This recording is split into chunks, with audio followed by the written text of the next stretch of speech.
Welcome to Midwest Paranormal Presents Paranormal Soup. I'm your host, Jason Bland, and tonight we have guest Robert Treat. He's the author of Gray Skies, My Life with Grays.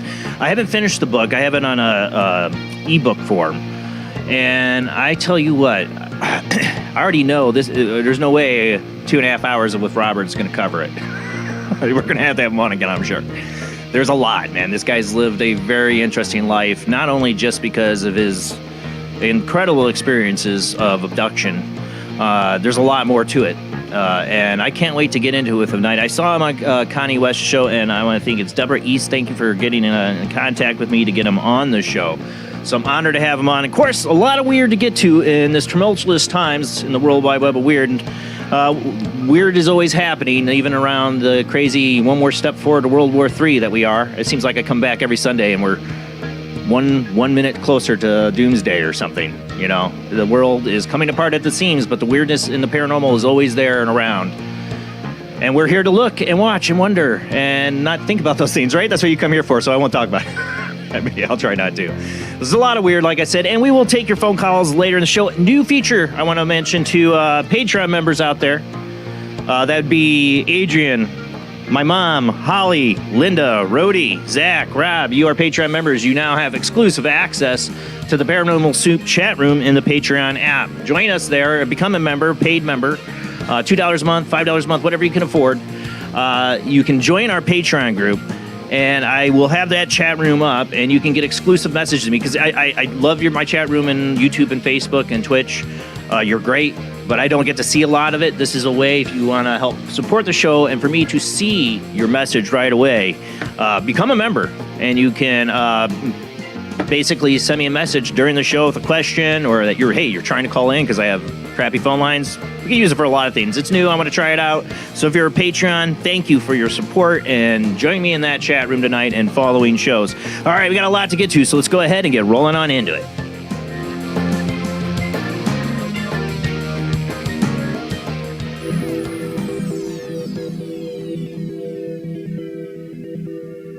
Welcome to another night of Paranormal Soup. As I said before, I'm your host, Jason Bland. Our guest tonight, Robert Treat, will be joining us after the World Wide Web Weird, after our first commercial break. Sadly tonight, man, I am sinus drainage awful. So if I sound gross tonight, I apologize. It's just my sinus. I've had a sinus headache for the last few days, and it's just like draining. I'm not stuffed up at least, but man, the pressure in my head right now is like, I don't know. It's going into fall always gets me. Joining me from California is the beautiful, as always, Jamie D. How you tonight, Jamie? Doing well, thank you. Glad to have you here. Hopefully, I want everybody to put their best well wishes out there for Jamie's. You have 7 cats? 6. 6 cats. 6 cats. They are all having some health issues. I'm praying for you, Jamie. Everybody put their positive energy out there for her beautiful kitties. We all, they're like her children. And anybody that has pets like me and Jamie, you understand they are like our children. And, thank you for being here tonight. I know you've been cat watching, trying to keep an eye on all of them. So thank you. I'm glad to have you here. Joining me from St. Augustine, Florida, as always, is Rob Autry himself. How you doing tonight, Rob? I got the same thing you got, I think. Really? Yeah, it's like sinus pressure and like, it's like cloud headed all day. And I should have brought Kleenex down here. I realized too late because my nose just started running really bad again. I'm like, that's great. Enough complaining. We got a lot to get to. So let's go ahead and roll into the World Wide Web of Weird.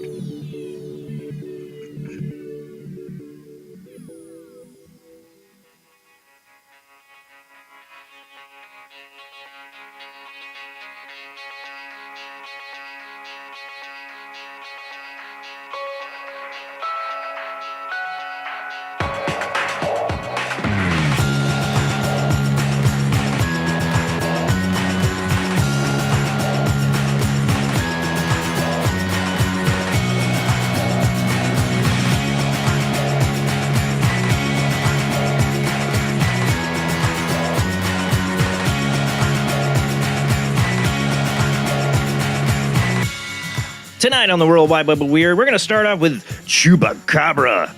Actually, Chupacabra. He died. He was killed by Brazilian hunters, accordingly to this, from Coast to Coast. Tim Binnell has a shorter article. A group of hunters in Brazil claim that they have stumbled upon the infamous Chupacabra in the forest and subsequently killed the notorious creature. I have some doubts. For those listening on the Paranormal Soup Radio Network, we are a webcast. We do stream out live to YouTube, Facebook, and Twitch. But if you want to listen, I will narrate as best as possible. And I forgot one thing about the whole Patreon chat room. If you're wondering where to find the Patreon, you can look it up under Jason Bland. But you can also find the link in the YouTube, Facebook, and Twitch show description. I don't know if they have the show description on Twitch. Twitch is a little bit weird. But on Facebook and YouTube in the show description, you should find the link for our Patreon if you want to become a member and join the chat room. And just remember, people, if you do join in the chat room while I'm reading or talking questions, I am going to periodically check it. So, all right. So, yeah, I got the original article from The Sun because I got the pictures. Word of warning, a bit gross, maybe hard for you to see on a small screen. A group of hunters in Brazil claim that they have stumbled upon the infamous Chupacabra in a forest, subsequently killed the notorious cryptid. I'll have a comment on that in a sec. The bizarre tale reportedly emerged earlier this week when the disturbing footage of the purportedly downed beast appeared online and quickly went viral on Brazilian social media. The alleged takedown of the infamous blood-sucking cryptid is said to have occurred in the community of Gaia Lopes de Laguna, if that's right, as the men were looking for wild boar in the wooded area on the edge of the town. In recounting their incident, one of the hunters explained that they came across the creature and their dogs began fighting with the beast before it fled the scene with the group in a hot pursuit. According to the man, they ultimately killed the fearsome cryptid after they managed to catch up to it and finish the dead creature as proof of their fantastic tale. While many viewers online have taken the group at their word and believe that they truly hunted down the notorious bloodsucker, not everyone is convinced, including me, that their account is genuine, as more skeptical observers posit that the Chupacabra seen in the footage is probably just a dead howler monkey that likely perished days earlier and was found by the man who subsequently decided to weave a wondrous story about it. And I don't know what this is, but I can tell you what, it ain't recently killed. Maybe they went back and filmed it later, but this is pretty decayed, whatever this is. It reminds me of the little bit, especially the little hand hanging right there, of them finding whatever the decomposed body on Montauk, the Montauk creature, which I think was just a decomposed animal that we just couldn't recognize. I think this is something like that. I mean, all these years of Chupacabra, nobody shot and killed one to really show proof of it. like at least in the Mexico version. I mean, or the South American version, I should say. There's an American version that's different than the South American version of the Chupacabra. There is some body of evidence and bodies recovered possibly. But in the Chupacabra, more the bloodsucker, kind of more alien looking. There's a lot of different descriptions. I don't know. I feel Monkey, like a screaming it's decomposed monkey. Yeah. I mean, And these guys get views. If you're gonna, post something like that, you better have some, again, scientific proof of it. Yeah. Did you wrap the body up, preserve it, take to some university? If you really got it, I mean, no, we're gonna make a TikTok video. Well, I made some pictures and we left it out there for the end. Yeah, and just we got a TikTok video of it. That's Cabra. I think that should tell everybody how real this is or not real. I mean, let's move on. The actual monkey that it is. Yeah, I know. That's what I'm saying.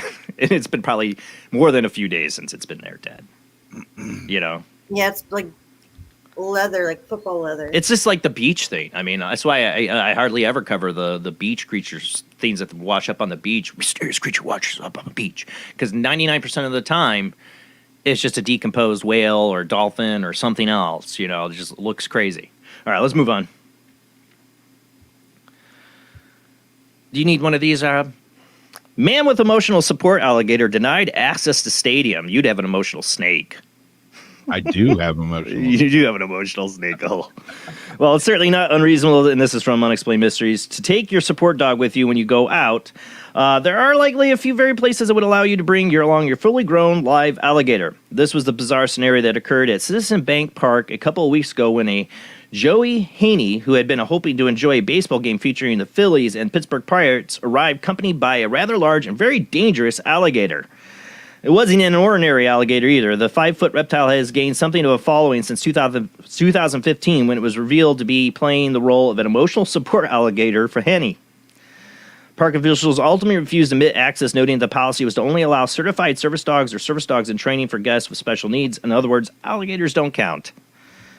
Yeah, I kind of have to side with the baseball park on this one. Yeah, this guy. I'm sure he's a good alligator and he don't hurt nobody, but yeah, not good for their insurance policy. The time and a place for everything, and this ain't it. Yeah. Emotional support alligator. I don't know. Like I said, it makes me think of the Cubs. I mean, they better watch out. They might get a curse because the Cubs' ancient curse came from a guy who wanted to bring a goat in the stadium, and he cursed the Cubs, and it took them 100 years to win the World Series. They better watch out. They might get cursed. Emotional support with an alligator is more like, look at me, look at me, look at me. Yeah, that's the emotional support they need. I guess. Get your ass back to the swamp. Or, you could have your dog that's not your emotional support, but your designated driver. Next up, police in Slovakia catch dog in driver's seat in movie vehicle. This is the actual picture because it was caught on one of the street cams. In a recent Facebook post, Slovak police force detailed the peculiar case of a brown hunting dog that was photographed sitting behind the wheel of a moving car. When approached, the driver of the vehicle tried to claim that the dog had simply jumped up on his lap, but the police officers investigating the case were unconvinced. An irresponsible driver who was stopped by a patrol for speeding in the village of Sturse finally had something to explain the department wrote. A 31-year-old man from the district of Pez-Delini claimed that the Havino suddenly jumped over his knees. However, the lost footage did not record sudden movement in the car. Sentence police imposed a block fine on the spot for violating traffic rules. When transporting a dog, take care of the safety of the animal and the entire crew in the car. Even a small animal can endanger your life and health while driving. And I believe it. Probably the dog jumped in their lap while they're driving, but that's exactly why you can't allow that to happen. Yeah. You should buckle your dog in. If you're going to drive with your dog, I know it's tempting to let them be free, put their head out the window, but if that car stops suddenly because of an accident in front of it or it hits another car, that dog's going out the window. And kiss your beloved best friend away. Buckle your dogs up, too. Because, one, you don't want them interfering with you driving. I think this picture's hilarious, so it does really look like the dog's behind the wheel driving. Yeah, it does. Hey, he could probably drive better than some of the people on the road today, though. Very true. And you've seen they have trained dogs to drive. Yeah. Have you seen those videos? That's crazy. Yeah. I mean, some dogs are really smart. I mean, some people don't disagree with me. Oh, dogs are stupid. I'm like, fuck. Excuse my French. Screw you. There are some dogs that are really smart. I believe could be better drivers than people. Yep. All right, let's move on. In ancient biblical news, biblical city was destroyed by an asteroid. Evidence suggests, and I got the shorter article from Unexplained Mysteries. This is the original article from Jerusalem Post. A lot going on there. It's getting. I did this story before that happened in Jerusalem. I had this in my World Wide Web of Weird. It's getting biblical now, isn't it? Book of Genesis, the city of Sodom and Gomorrah were completely destroyed by the way of fire and brimstone in response to the sins of their inhabitants, or at least that's how the Bible went. While many scholars have since dismissed this more divine aspect of these events, archaeologists have been finding increasing body evidence that suggests not only did these cities exist, but they might have generally been destroyed in some sort of apocalyptic event. Most recent excavations in Jordan have turned up evidence suggesting that Sodom may have been the victim of a devastating asteroid impact that was more powerful than the atomic bomb. Dr. John Bergsma, a theology professor at Ohio's Franciscan University, has long believed that there is sufficient evidence to suggest that the ancient city of Tel El Hermon, which is also located in Jordan, was destroyed by some form of catastrophe. Such evidence includes extreme heat on pottery and human remains, telltale signs of natural disaster, or nuclear bomb, or alien weapon. I feel like we were living. I'm a Battlestar Galactica fan of the revamp, and it has this kind of a theme of redoing the cycles. Like, we just relive the same wars and the same stuff over and over again. I mean, I believe that's what we're doing. Let's just say events that are happening now have been planned out for a while. There's no accident. There's no way a security service in Israel, the IDF, misses this. They were let in. I'm just sorry. We're all like, go war, or we're shaming Israel, one side or the other. I'm over here just saying, like, the poor people and the innocent people on both sides that are caught up in the middle of this because they have horrible leaders. And then our horrible leaders don't help. We don't help. Things are about to get biblical there. But will there be civilizations 1,000 years from now that look back because we just totally destroyed ourselves and somehow the aliens save us and we come back, rebuild, and then they find the remains of us like this? This was the era of the dumbasses. Seems like there's probably been plenty of eras of dumbassery. Yeah. I will allow that cussing on the show because there's so much dumbassery going on right now. Seriously, whenever they're trying to convince you something in the media, question it. Yeah. And even people I like are falling for it. I'm an RFK Jr. fan. He's falling for it too, and I understand with his father's background, everything, his stance. It's fine, I get it. But, man, let's not do the Sodom and Gomorrah thing again, because I don't think God killed Sodom and Gomorrah. I mean, that's the biblical story. I think these remains, these cities were destroyed by ancient wars, where we were once a technological society and we went back to the Stone Age. And do we have to repeat the same mistake over and over again? Just saying. Got electrolytes in it. Yeah. And when they put the fact check flag over it so fast, look into that a little bit more, because there might be something behind that. Yep, just saying. Pray for peace, people. Okay. All right, moving on. Speaking of nuclear, aerospace firm wins contract to develop nuclear-powered spacecraft. Manned missions to the moon are possible because only it takes a few days to get there, but if we're going to venture further into a destination such as Mars, a trip would likely take over 7 months. We're going to need a form of transportation capable of reaching its destination a lot quicker than the current viable via conventional rocket engines. Now, as part of a long-term effort to solve this problem, the Air Force Research Laboratory has awarded new contracts to Intuitive Machines, Lockheed Martin, and Westinghouse government. They might be a little too busy building bombs for the war machine, to develop small nuclear fission reactors for the use in future spacecraft. The move follows NASA's announcement earlier this year of plans to develop nuclear-powered rockets to make sending humans to Mars a feasible possibility. I'm a little nervous about it. I do believe that. I mean, you can't do rocket fuel. That ain't going to happen. We are going to need a form of energy. But what if something goes wrong with a launch of a nuclear reactor in the upper atmosphere? It's a little concerning. I don't know. Maybe build these ships way out in space. I don't know. Little concerned, but I mean, it is where we're gonna have to go, I guess. If we can't come up with some other way of energy, I don't know. Maybe secret space programs have it. I don't know. Alien technology. We just have to ride with the nukes and pretend we're going into space or something. I don't know. I'm in a negative place, obviously. I'm very sarcastic tonight, I guess. You just watch the world spin like it does, and people react, and yeah. All right, let's move on. Short article here where I got the this is Hidden Underbelly. I love this YouTube channel. Has this from Bewildered Witness, and this is Coast Coast's article. And Germany was left scratching their head, when they spotted what appeared to be a black triangular craft floating in the sky. The puzzling scene was reportedly filmed on Sunday evening by an unnamed individual city of Karlsruhe. According to the witness, the aerial anomaly resembled a paper glider-like object, but maneuvered in such an unusual fashion they were ultimately left uncertain as what kind it could have been. Like I said, Unexplained Mysteries 2.0 is the YouTube channel. He does a great analysis of this. Go ahead and play a little bit of it. It's weird, the movement. This thing circles around. I don't know.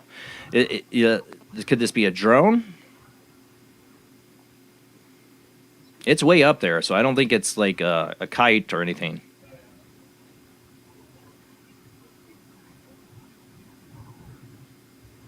When the zoom in, I should have the zoom in that he does on this channel of it is pretty odd looking when you get the zoom in of this.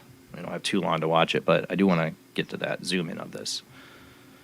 And it reminds me, it's not like your typical delta-shaped black triangle. It actually has like the look of the fake Jonathan Reed story triangle he found in the woods. And I mean fake. Jonathan Reed was fake, but this is odd. I don't know. What's your thoughts, Rob? You're a drone guy. That's not a drone. Not a drone? No. I don't think it's a kite either. No, I don't think it's a kite. It's way up there. It's way, way up there. And I mean, if it's a drone, it looks like a black Death Star, or no, black Star Destroyer. But the way it's moving almost looks like the pull of like the wind on it. Like the head of well, that's why I could say kite, but it's so far up there. I don't know. But it's going in a circle, Like I said, Unexplained Mysteries 2.0, great YouTube channel. You can see more of his analysis there. I don't know. It's odd to me, but the whole circular thing makes me a little suspicious. I don't know.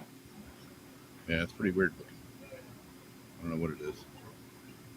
I don't know. That's a typical that I don't know. Land of illusion. I have no idea. You can see when they back out how far that thing is up there. Yeah. This was in Germany. But you know what it also reminds me of is the Nuremberg thing. The way that's shaped. You ever seen the Nuremberg woodcut? Yeah. And they have the triangles and the circles, and they're like fighting a space battle. What if that's what we're witnessing? We're ready for you made the aliens. Like, we're here. We're ready to watch you guys. We're just getting ready to like vultures to watch you guys destroy each other. Just eating popcorn up here and enjoying the show. I don't know.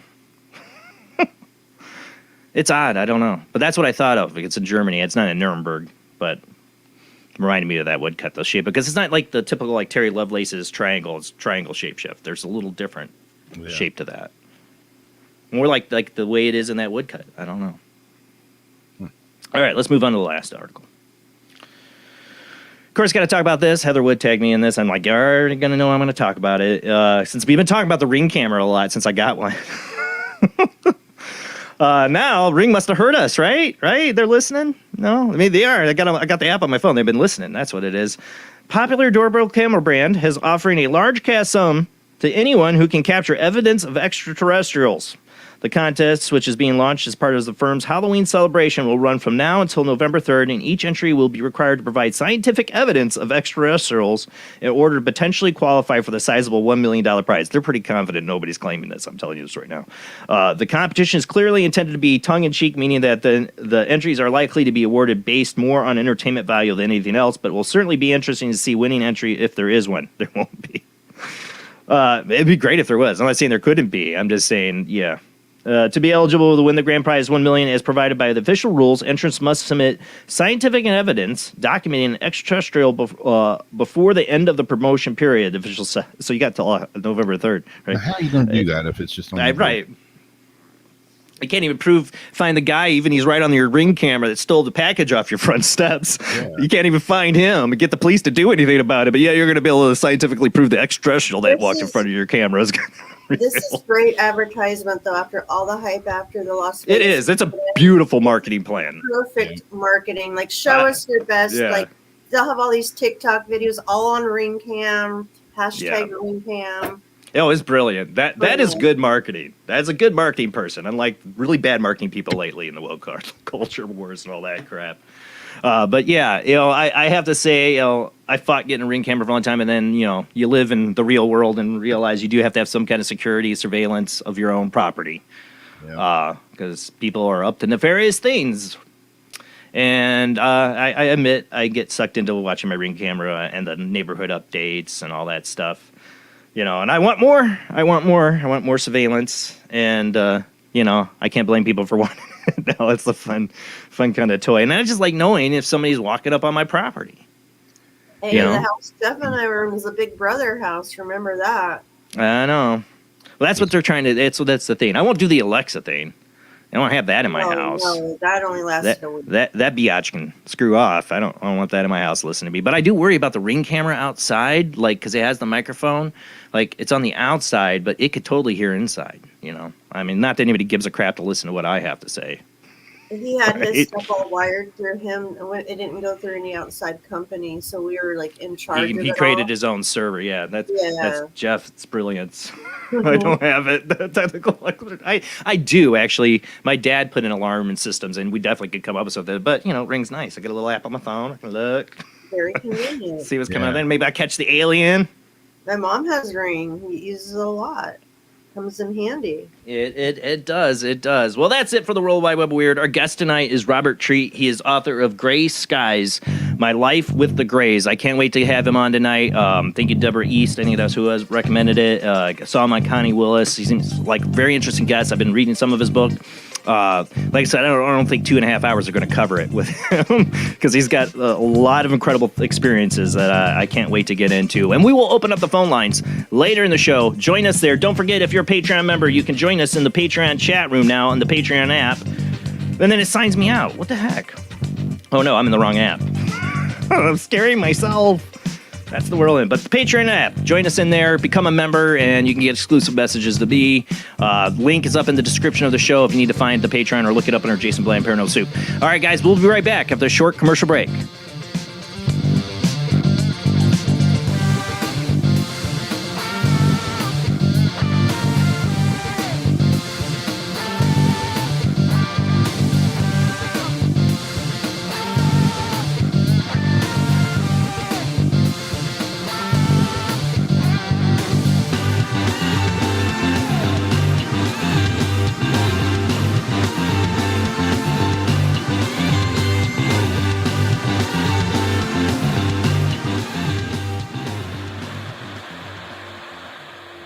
Join us every Wednesday night at midnight Eastern Standard Time for Weird Wednesday at the live stream with your hosts Jamie, the Living Dead Girl, and Rob, the Phantom, where we'll talk about all things paranormal, including zodiac, astrology, tarot card and oracle card readings, live ghost boxing and spirit communication, where we'll do Voices from Beyond, the Cold Case Files.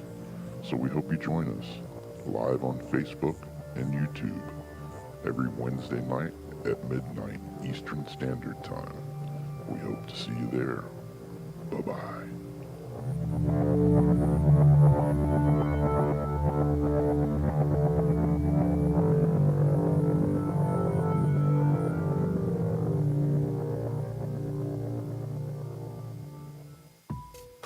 Since 1948, Fate magazine has brought you reports of the strange and unknown, all of them true. Fate Radio is carrying on that tradition, bringing you the unusual, macabre, strange, and bizarre. Join host Kat Hobson Sunday nights from 8 to 10 p.m. Eastern on WBHM Digital Broadcasting.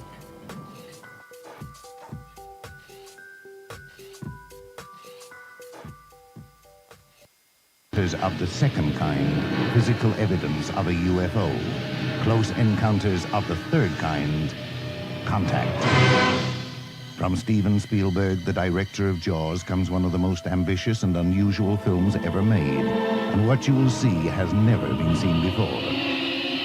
It's a cosmic mystery crossing what many scientists believe will be the next threshold of human experience. It is called Close Encounters of the Third Kind. It begins in an Indiana town and leads to one inescapable conclusion. We are not alone.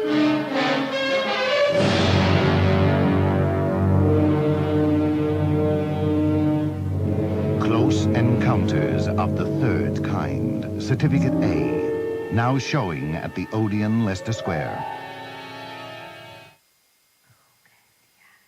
The international chart-topping Haunted Horror of Haverfordwest has been described as terrifyingly real, a must-read, shocking and chilling brilliance, genuinely worrying, utterly frightening.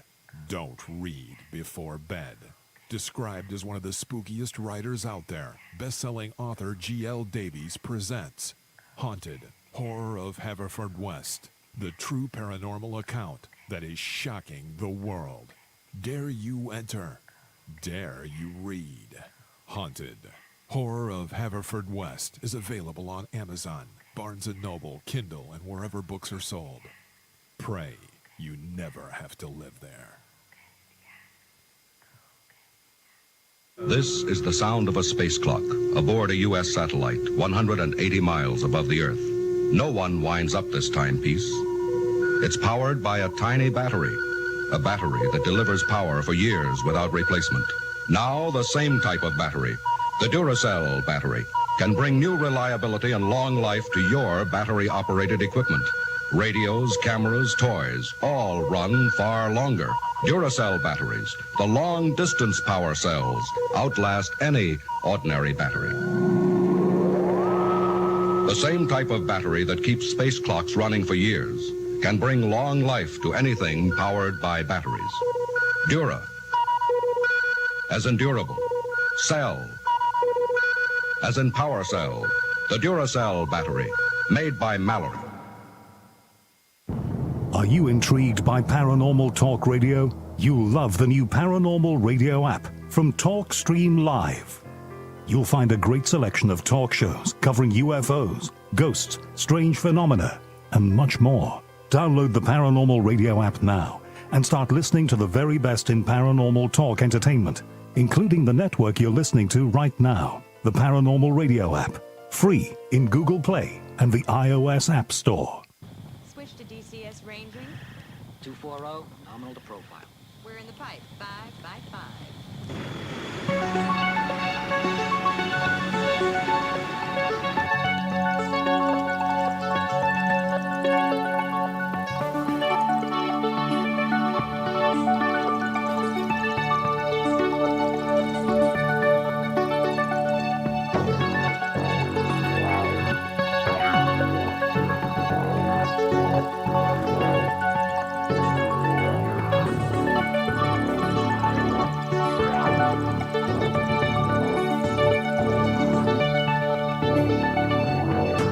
Tonight on Paranormal Soup, our guest is Robert Treat. Robert Treat was born in Anchorage, Alaska in 1969, adopted at birth by an oil driller and his wife, and moved to Malta when he was a week old. Robert spent most of his childhood traveling all over the world and lived in Africa, Saudi Arabia, Iran, Norway, Trinidad, Borneo, Scotland, and several other countries. Robert left high school at the age of 17 and immediately enlisted in the Marine Corps prior to leaving for basic training. His recruitment was transferred to the United States Navy due to extremely high testing scores. He was initially trained as an operations specialist and later went on to become an instructor for Anti-Submarine Warfare, specializing in target motion analysis. Following a short career in the Navy, Robert went on to work with the private sector as a contractor for several government intelligence and law enforcement agencies. He was contracted to many special access programs, specializing primarily in project and finance management. While in this role, he managed project relating to space-based electronics and armor systems, genetic engineering, social engineering, psychological operations, along with other dark programs. His book is called Gray Skies, My Life with the Grays. I've been reading it, and wow, just right off the bat, there's so much to get into in this book. And his life has been one incredible, amazing experience, I can say, from what I'm already seeing. And so, like I said, we might not be able to get it all in tonight, his experiences, and you definitely want to check out this book, Gray Skies, My Life with the Grays, by Robert Treat. That's our guest. Let's go ahead and get into the show.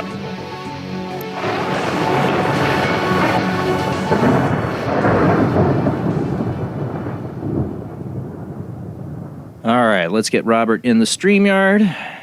Hopefully everything's working. How you doing tonight, Robert? Good, Jason. How are you?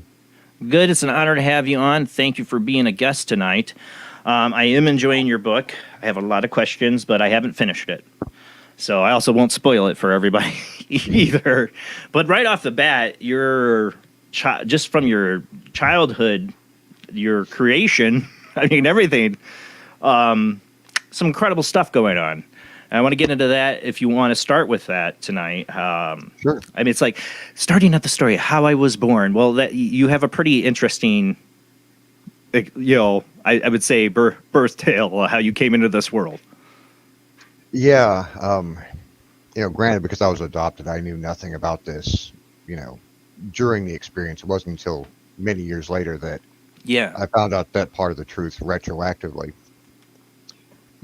I knew I was adopted when I was about 5.5, 6 years old. My parents just dropped it out there. They're like, "Oh, by the way, you're adopted," and that was it. That was no explanation, nothing. That's pretty cold. Yeah, and it was as I was walking out the door to go to school. So you were 5 years old, and that's how they did that. About 5.5, 6 years old. That's heartbreaking. I started first grade when I was 3. Right. And I may have been held back once already by this point, so I was like in first or second grade. Anyway, I just skipped school, and I went down to the shipyards and just sat there looking at the ships, trying to absorb it all. But years later, when I was in my 30s, I found my birth mother, my biological mother. And the way that came about was, you spend your whole life filling out doctor's applications where you write down your family history. Right. I had no clue what that was. It was always unknown. So I decided maybe it's time. So I tracked down my birth mother, and I asked her, I was like, I've always needed to know how I came into this world, because I had assumed that because it was the 60s that my mom was probably a hoe and my dad was some John and I was some prostitution. But that's how I felt about myself growing up, that I must be some sort of prostitution baby or a product of some sex party, just an unwanted riffraff, right? Yeah. So I said, I need to know, how all this came about. And so she told me about the bar she worked at in Houston, and the guy she had the affair with, which she said there were these 6 guys, and they would always arrive in this black limousine, and they spoke with British or Australian accents, and they didn't refer to each other by name but by number. Really? Yeah. That's familiar. And the other weird thing about this group was whenever they would arrive, everybody else in the club had to just get up and leave. Don't finish your drink. Don't ask questions. Just get up and get out. Right. Well, her boss, the head bartender, was uncomfortable with this whole arrangement, so he quit, and it promoted her to head bartender. And she started up an affair with one of these men, got pregnant, but she was married. So she ended up leaving Texas, going to stay with her sister in Alaska. And while she was there, she put an ad in the newspaper, offered me up for sale for $10,000, and this guy, Jay, purchased me. And then we immediately left the country, like within days. And he was an oil driller. He was an oil driller. He worked for a company called Schlumberger. Now, where all this gets weird is not only does my biological father sound like a man in black, right? Right. But in the 60s, in the 60s, Schlumberger, the company that Jay, my adopted dad, worked for, was very active in black ops in Texas. Yeah, I know this road, yes. That's the whole Operation Mongoose, Kennedy assassination. Yes. Bay of Pigs, Bush family's involvement. Right. So, it turns out that Jay's family was from Oklahoma, a very prominent family, the Tyler family, very powerful oil family, friends with the Phillips family, Phillips Petroleum. Yeah, we're some big names here, and this is some dangerous territory, probably. And The more powerful people. Yeah, and we see my adopted dad. He wasn't though. We were just average. Yeah. Average income, middle class. 2 cars, just nothing special. Another interesting thing that really doesn't add up about that whole story is $10,000 for a baby in 1969 is, if you run it through a calculator, that's 85,000 in today's money. It might be higher. I don't know when the last time you did the calculation. Inflation's really going. Yeah. But yeah, it's high. Who pays that for a kid? Right. Who pays that kid from some barfly mother? Like my mother was a bartender, right? It is that. So the people that pay that kind of money generally, like, pay to have the right genetics. I mean, even that in the '60s, they didn't have that going on, but would pay to make sure the mother's put up and healthy and fed, that they're getting a healthy baby. Yeah. Nobody just slaps $10,000. I'll take that, whatever's coming out of her, sure. Yeah, and this was allegedly an ad in the newspaper, and he paid $10,000 cash plus expenses, medical, travel home, all that stuff. So, I mean, it is interesting. You don't have answers to this, though. No, no. And between, so I ended up with 2 adopted mothers. My first adopted mother, who Jay left when they split up when I was 2. Yeah. And he took that me relationship in the book seemed a bit weird, strained from the way you described it. And yeah, I mean, I don't really remember her except for just one memory, prior to 2 years old. What a horrible thing for a 2-year-old to go through. So confusing, and like to you at 2 years old, I would think you'd think that's my mom. Yeah, and so from 2 to 5, he remarried when I was 5. So during those 3 years when he was a single dad, like, why he just took me and left the country. He did it while she was at work, so she came home and we were gone. Yeah, out of the country, gone. That's so cold. And he left her there, no money. And she was American. She's from Oklahoma, and this happened in Norway. I tracked her down too and talked to her. What did she have to say? I mean, did she give you any insight at all? Besides bashing my adopted dad, really. Oh, I'm sure. Not much. And she was unaware of the adoption. Like, he just came home with me one day. That's interesting. Like, he purchased me before he purchased me while I was still in the womb, but she had no knowledge until the day he brought me home.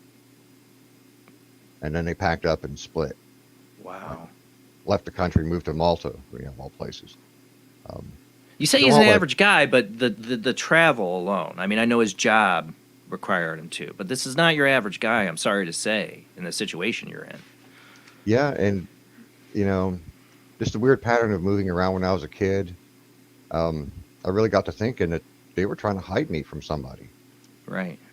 Like, and there was one conversation I overheard between Jay and my second adopted mother, who I call in the book my stepmother.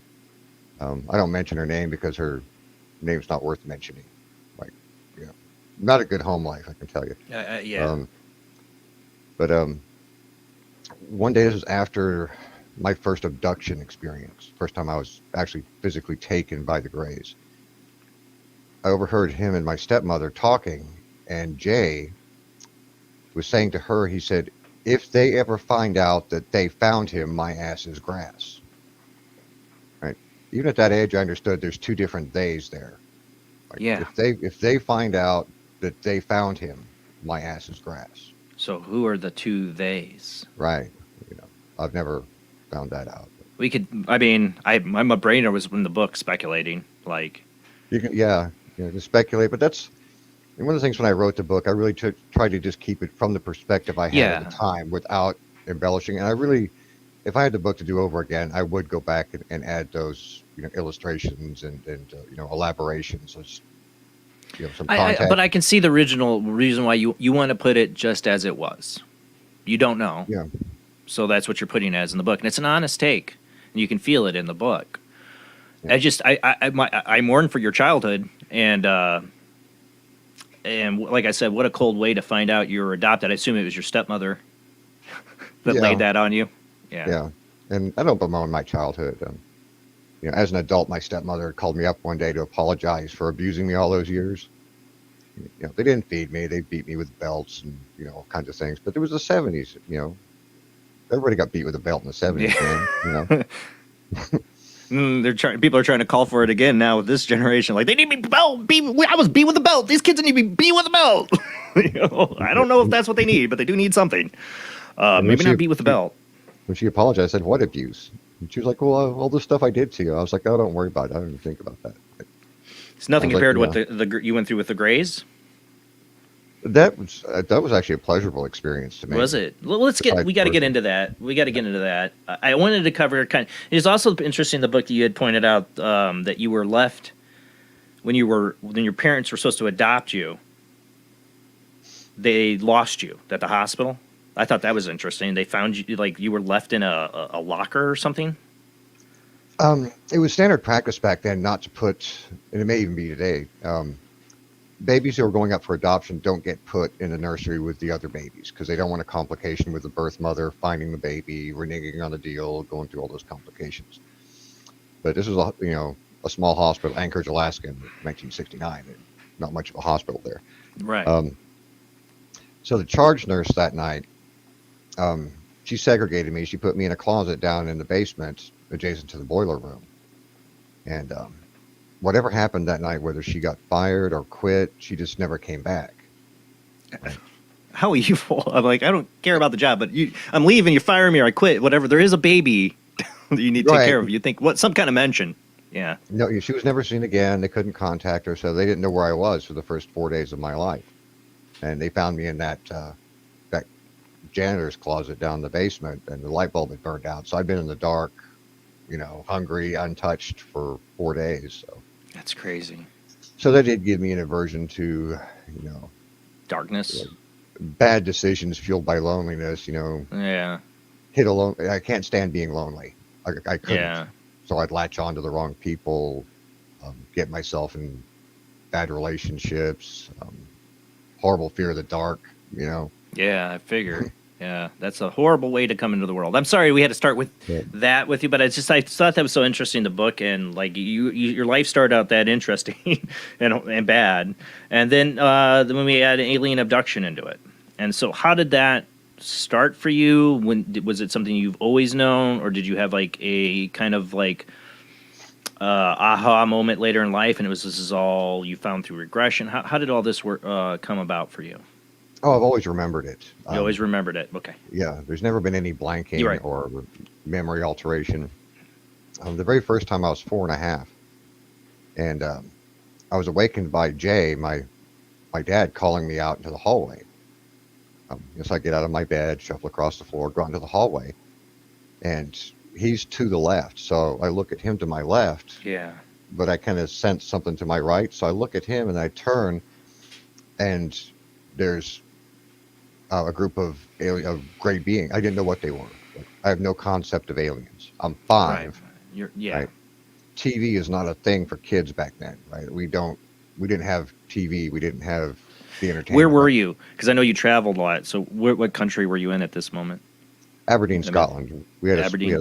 We had an upstairs flat in the old part of Aberdeen. So when you open up our front door, you go up the stairs and into the apartment, into the flat. When I looked and saw those beings, what should have been behind them was the stairs, but there were no stairs there. Instead, there was like a white hallway, corridor, that looked like, the hallway of a hospital.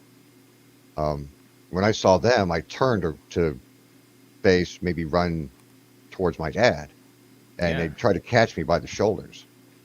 And I dove forward, so they caught me by the ankles instead. And they were pulling me backwards down the hallway. And I remember grabbing the table in the hallway where the telephone sits. Back then, we had the phones in the hallway. So I grabbed a hold of that table leg, and they drugged me with the table, and the phone and lamp goes, falling on the floor. And I look up, and I remember screaming bloody murder, like, just shrieking horribly. And I looked up, and I saw my dad just watching. Was he frozen? I don't think he was frozen. I mean, like that paralyzed, You know, In did the you moment, see like he's recognizing what's happening to you in his eyes? oh yeah, yeah. Clearly, he recognized what was happening, and in that instant, like all these emotions all at one time was like this was a setup, right? And if I would have had adult words to use at that age, I would have been using them, you know, because it's the feeling was like really, like You were betrayed. like freaking really, man. This is you're just gonna watch this happen and do nothing about it. Like really, that's how I felt. Was this the they that found you? I'm thinking that's the only context that makes sense is that whoever it was he was hiding me from, if they ever find out that the Greys found me, that he would be in trouble. And that makes sense in the fact we're moving every 6 months. I had very little stability. Even when we lived in Scotland, we were moving from town to town. We lived in, see about 6 different houses over those years. Wow. And the other thing is that Jay never worked in the same country and where we lived. So why move there?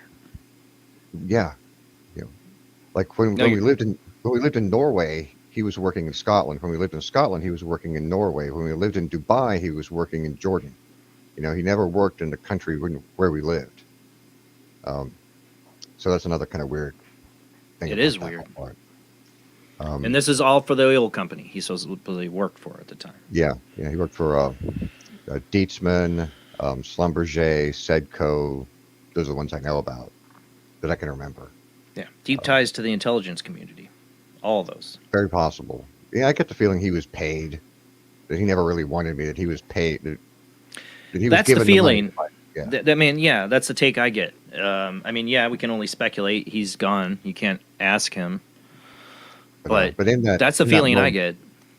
Yeah, me too. I mean, can't prove it, but yeah, that's horrible. But in that moment when I saw his eyes, I just stopped screaming. I felt so betrayed by him that I just stopped fighting and I just let them drag me down the hall. And they took me into what many, similar examination room to what everybody describes. There's like an exam couch, but there was no tubes and things coming down from the ceiling. It was just a dome of light in the room.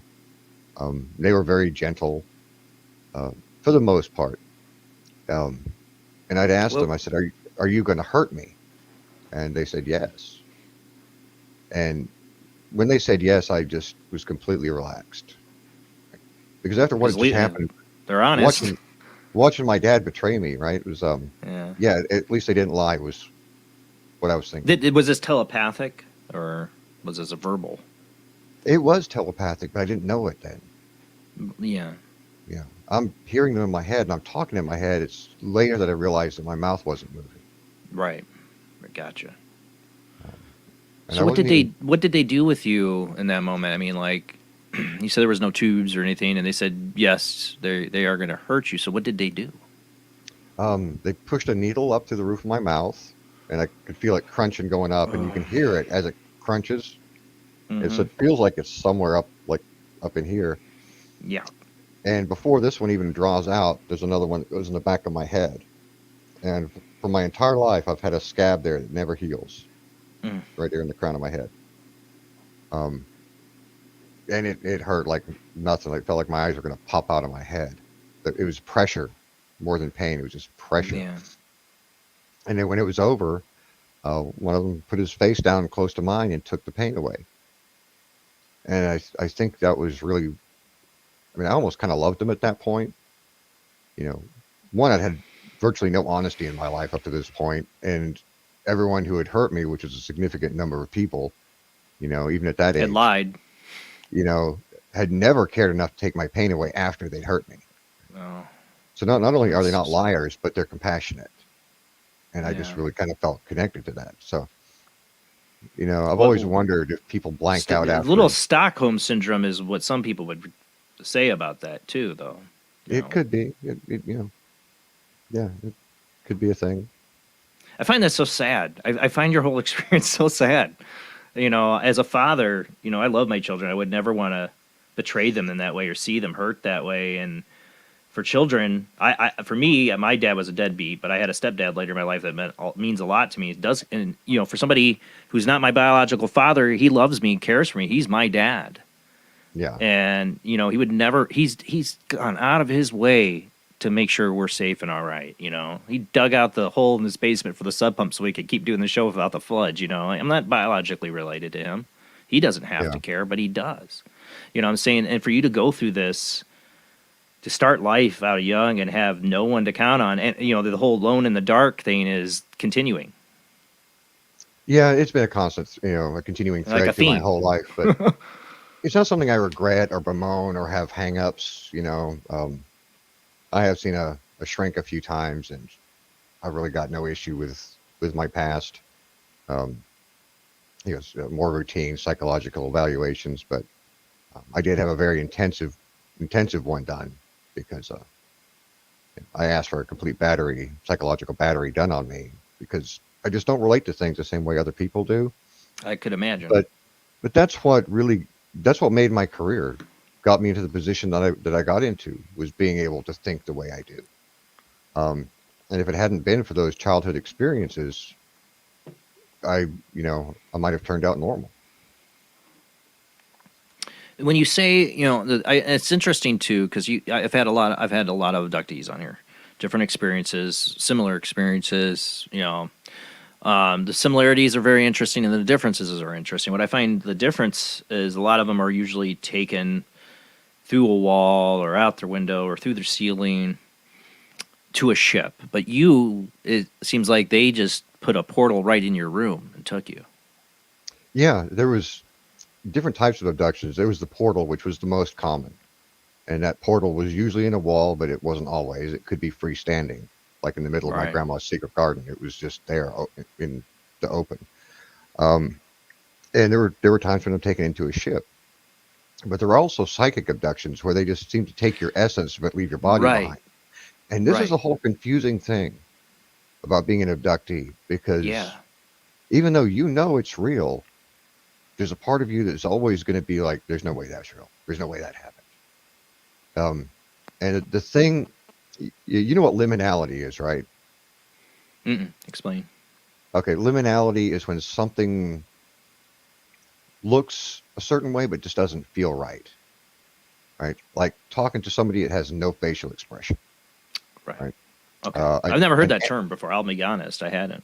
An empty shopping mall. Right? You walk into a shopping mall, you expect it to be busy, but when it's like a ghost town, it feels eerie, uncomfortable. So liminality is that feeling of being familiar but unfamiliar at the same time. That's interesting. And that's what it's like with that whole experience. It's like it feels real and unreal simultaneously. So it's even though you're certain it happened and there's evidence that it happened, it's still Well, we had a guest on as an alien abductee. Jamie, I'm going to get to you in a second because I know you got a question. Michael Cameron, and we were talking about that. Same thing, same experiences you're having, where some are physical abductions and some are not. They're literally taking your soul out of the body. Yeah. And your essence. Yeah. But what's missing? And that's confusing. It's confusing, and what makes it worse is that no matter what the experience is, whether it's a ship, a psychic abduction through a portal, the one key thing that's missing, which I think is what distorts context, is the fact that you don't experience transitions. Like throughout our entire day, our entire lives, we're transitioning from one state to another, right? Like you're downstairs in your living room, time to go to bed, you go upstairs, you experience that transition of going upstairs. Yeah. But imagine, being in your living room and thinking, I want to go to bed, and then bing, you're in your bedroom. Like a dream. Right. And how do you connect? Without the transitions, there's no way to connect your experiences. Yeah. So, Jamie, I was going to get to what Jamie had a question. Oh, no, I was just going to I had a thought that even though you had such a traumatic experience, that a memory that you're taking away from that was of having received that comfort. Yeah. That's probably one of the first moments of comfort you were given, so that's probably why that memory has stayed with you so strong. Well, I'd already have a good grasp on what cruelty is. Right. So whatever these things were, and remember, I'm not relating to them as aliens. Right. The closest frame of reference I have is like, fairies, fair folk, the myths of the countries where I lived, which has, But like you didn't genies, see sci-fi jinn. movies. You didn't really have the concept of aliens. So these are magical creatures in a sense to you. Right. Yeah. That's You know, a good way to, good perspective for people to understand, I guess, about that experience as a, 4.5-year-old. yeah. And later I did come to call them fairies. I called them elves for a while. I called them the light people. I called them my blue friends Well, because they're not really blue gray. friends. Okay, that's interesting. Okay, I, let's get into the description of what you saw too. That's another piece. Yes. Okay. So, give us a description of what they look like then. well, I never really understood. I mean, I can get what kind of white people call them the grays, but they're not really Right. gray. Um, and they're not a homogenized race like any more than humans are. Like we just have one type of white person on Earth, right? No, we have shades of white people. We have shades of light brown people, all the way to very dark, like Wesley Snipes, right? So in humanity, our skin tones go in shades of brown. Theirs seems to go in shades of blue. So kind of like whitish with a little bit of a blue pigment would appear gray in a certain light, I suppose.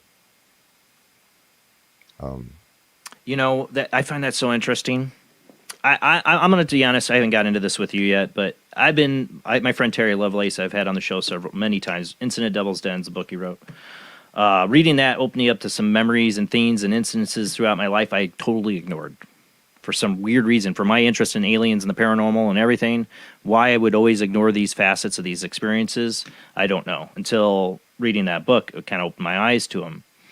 And one of the things that you make me think about is I've always had a fascination with that skin tone, the light blue skin tone. And I used to not be afraid of snakes when I was a little kid. I remember playing with gardener snakes. But I had this incident of seeing a blue, you know what a blue racer is? Yeah. I saw that, and that changed my whole perspective on snakes. Really? And I've had a phobia of them ever since. I tried to crawl up my pants leg. That's the main reason. Oh. I was on my bike. But after that, I can't even look at snakes anymore. And I seriously asked my wife, like it's even in movies and stuff, and Rob over there with his damn snake collection behind him. I can't do snakes. And it was that blue racer, and it was something about that skin, the reptilian skin of white, that light white with the blue. Even my artwork, I think of that I did in high school, I would make these like angels that were light blue skin color. Really? You sure you haven't had an experience yourself? I'm not sure, and I've actually have some experiences. I think I just don't understand them. I think a lot more people have had them than we can even estimate. Yeah, so possibly even the majority of people. So the ones you're seeing, I mean, what was their height? I mean, you said there's a difference in height and all that, but were you dealing with like one set at that moment, or were there multiple different kinds of the species around you? Or? At that time, and those first several abductions, there were two types. There were ones about my height, a little taller, a few inches taller. There were ones about my father's height, which would put them like, I think he was 5'7", so they'd be like, under 6 feet. Yeah. And those are the ones that I saw regularly. Like the little ones always take you, and there's always at least two of the taller ones in the room that they take you to. So if 3 take you, you're going to end up in a room with 5. There's always going to be the 2. And they seem to go in these weird little groups, these weird little numerical groups, because in that room they would take me to, there were other sections that I couldn't really see too well, but I could see groups of beings and other humans going to other sections, right? Something about the way the light works, the light plays. I've come up with my own, kind of theory about what this place is. And why I don't is it brightly lit, or is it dark? No, it's it feels very, very strange. And beyond the things that you notice, I was a very weird kid, I guess, because I would pay attention to things that I didn't notice that were normal in our world, but not visible there. Like I observed, nobody's wearing hats. in the human world, we all wear different kinds of goofy hats for every single weird position. Like the bus driver's got one kind of hat, the bus conductor's got another hat. Humans all wear stupid hats, right? They're wearing clothes though. They're wearing clothes that come right up to the jawline. Okay. Yep.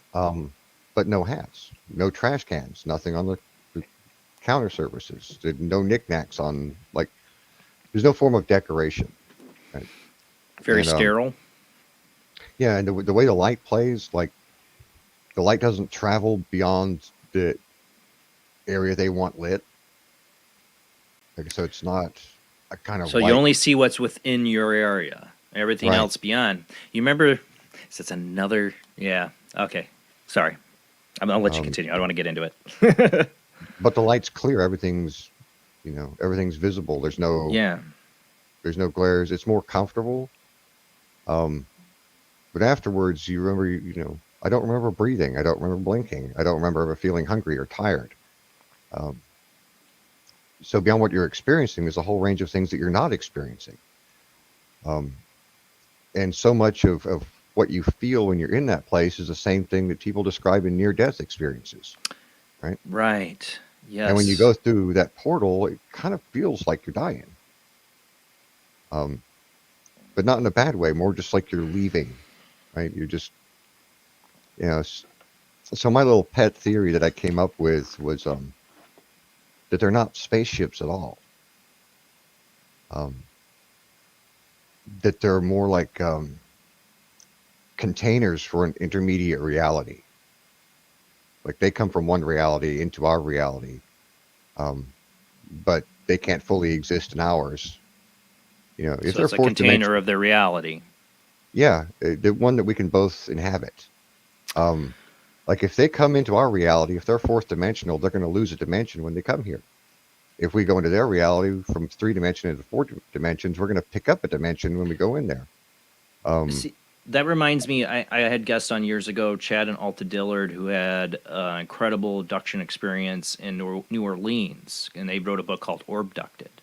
And it was a big, giant, bluish orb that took them and their friend, and it was a bluish alien on the inside, if I remember right. Yeah, and that communicated with them and took them and had this incredible experience.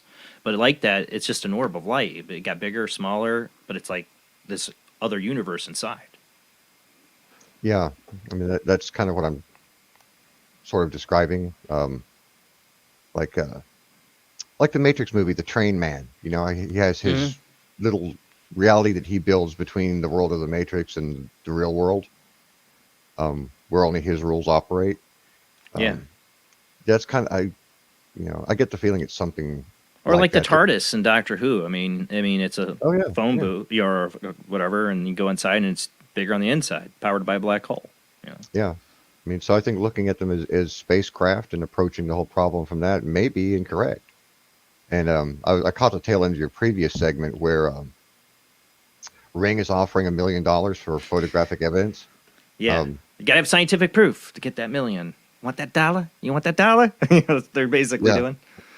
I mean, there is a way to get photographic evidence of these creatures. And I actually talked to somebody about that several years ago. It's like, he was into aliens. I was like, if you want to see them, I can tell you how to see them. Tell me, I got a Ring camera. That will never do it. Nah, darn it. You've got to have a special imaging camera, and they've gotten a lot cheaper. I mean, they're sub $10,000 now, so they are affordable. Yeah. At the time I was talking to this guy about it, they were several $100,000. But if they're not from this dimension, right? You're not going to be able to photograph them with an optical system, right? So any kind of optical camera is just never going to do the trick. There are cameras that we use, out at sea for, tracking pirates and smugglers and so forth. And I believe, those cameras are shielded. So I believe it was one of those units that you probably could, Our government would try to find a way to do it, the right kind of camera to see them. Yeah, they understood. And that's the thing, with my adult career is, Yeah, we haven't even got into that. Like I said, 2.5 hours is not going to cover this. We haven't even got into that. There's so much. In the past year since I, started coming out with my story, I've, been, watching like Ancient Aliens and some of these other shows. And all these people that are looking for information in the Pentagon vaults and, the government, government information. The disclosure movement. Then you're not going to find it there. That's not where that information is going to be. Nope. You first got to start with the nature of how all of this works, right? And it kind of starts between the difference between being like a CIA officer and a CIA agent, right? Right. Because that relationship style carries over into everything in the black world, right? So most of these programs are domestic, right? The CIA cannot operate domestically, so they employ agents. Right? If you work directly for the CIA and you get a paycheck from the CIA, like it says Central Intelligence Agency on your pay stub, right? You're an officer. Yep. If you're doing dirty work on behalf of the CIA and they're funding you or paying you somehow under the table, usually what you do is you create a company, right? They fund you a shell to do something, right? You pretend to do it, but you're doing something else, right? Yep. That is an agent. An agent can be a person, it can be a company, it can be an organization, it can be anybody. Charity. Tasked. Exactly. Right. Yeah. Universities. Yep. So, if you want to find out, about any particular, information or related to UFOs, related to aliens, you need to look at what projects were funded by not only the CIA, not really the FBI. They're, not really a part of that. DIA, Department of Energy, FEMA. There's lots of other organizations. DARPA. Look at who they're funding, and then start investigating the organization that was funded. Right. Yeah. But your FOIA requests are not applicable to private corporation. That's one of the big reasons for using an agent. Is you're not going to get squat. Yeah. But the whole point of it's not really to hide the evidence of aliens. It's to hide another form of truth. There's truths and knowledge and rituals that the elite, I call them the cabal because that's the side I work for, right? That they use and they go by, and under no circumstances can the public ever know this information. Because if you knew that information, you could live your life the same way they do. You wouldn't be caught in the so-called matrix. And the matrix is real. It's not a computer program. But it's instilled in you from the moment you're born by your very thought patterns that there's things you're going to perceive and things you are not capable of perceiving. But if you utilized a different thought system, you would be able to perceive all these things around you that you can't currently see or experience. It's just because your mind won't let you. A big example of that is, I'm not sure if it was Cortez, it was one of those characters, right? He landed, I think it was in South America, could be Africa, but I think it was in South America, right? And his ships are right out in the bay, like these big, tall-masted sailing ships. And he's talking to these indigenous. You're talking about Cortez and the Spanish landfall. Right. Yeah. The Mayans. Was it the Mayans? Yeah. I believe so. Yeah. They couldn't see the ships. Like, how did you get here? And he's like, those big ships there. Like, what ships? We don't see anything. Yeah. Yeah, I remember this. It was so far outside of their experience that they couldn't see something that was physically there. Right. That's interesting. I mean, we've talked about that with UFOs. I had an experience where I saw a very large craft, no lights on it, cylindrical, 400 or 500 feet above Michigan City, fly over the heads of me and 4 or 5 other friends. And I just remember us not saying a word, all of us just looking up for no reason and being stunned by it. But the next day, none of them could hardly remember it or even remember it, except for me. Yeah, it's like their brains couldn't handle what they saw. Yeah. I think Douglas Adams put it the best. You know him, Hitchhiker's Guide to the Answers Galaxy. 42. Yeah. There's a scene in one of his books where this human and this alien. They're walking, I think, into a park. And there's a big UFO sitting there on the ground. And all these people are walking by, not reacting to it. Yeah. And the human says to, I think the alien is Ford Prefect. And he's like, why can't people, why aren't people freaking out about this big UFO? And Ford says, that's because UFOs aren't really UFOs. They're really SEPs. And Arthur's like, well, what's an SEP? And Ford says, somebody else's problem. Right? I love Douglas as an author. Me too.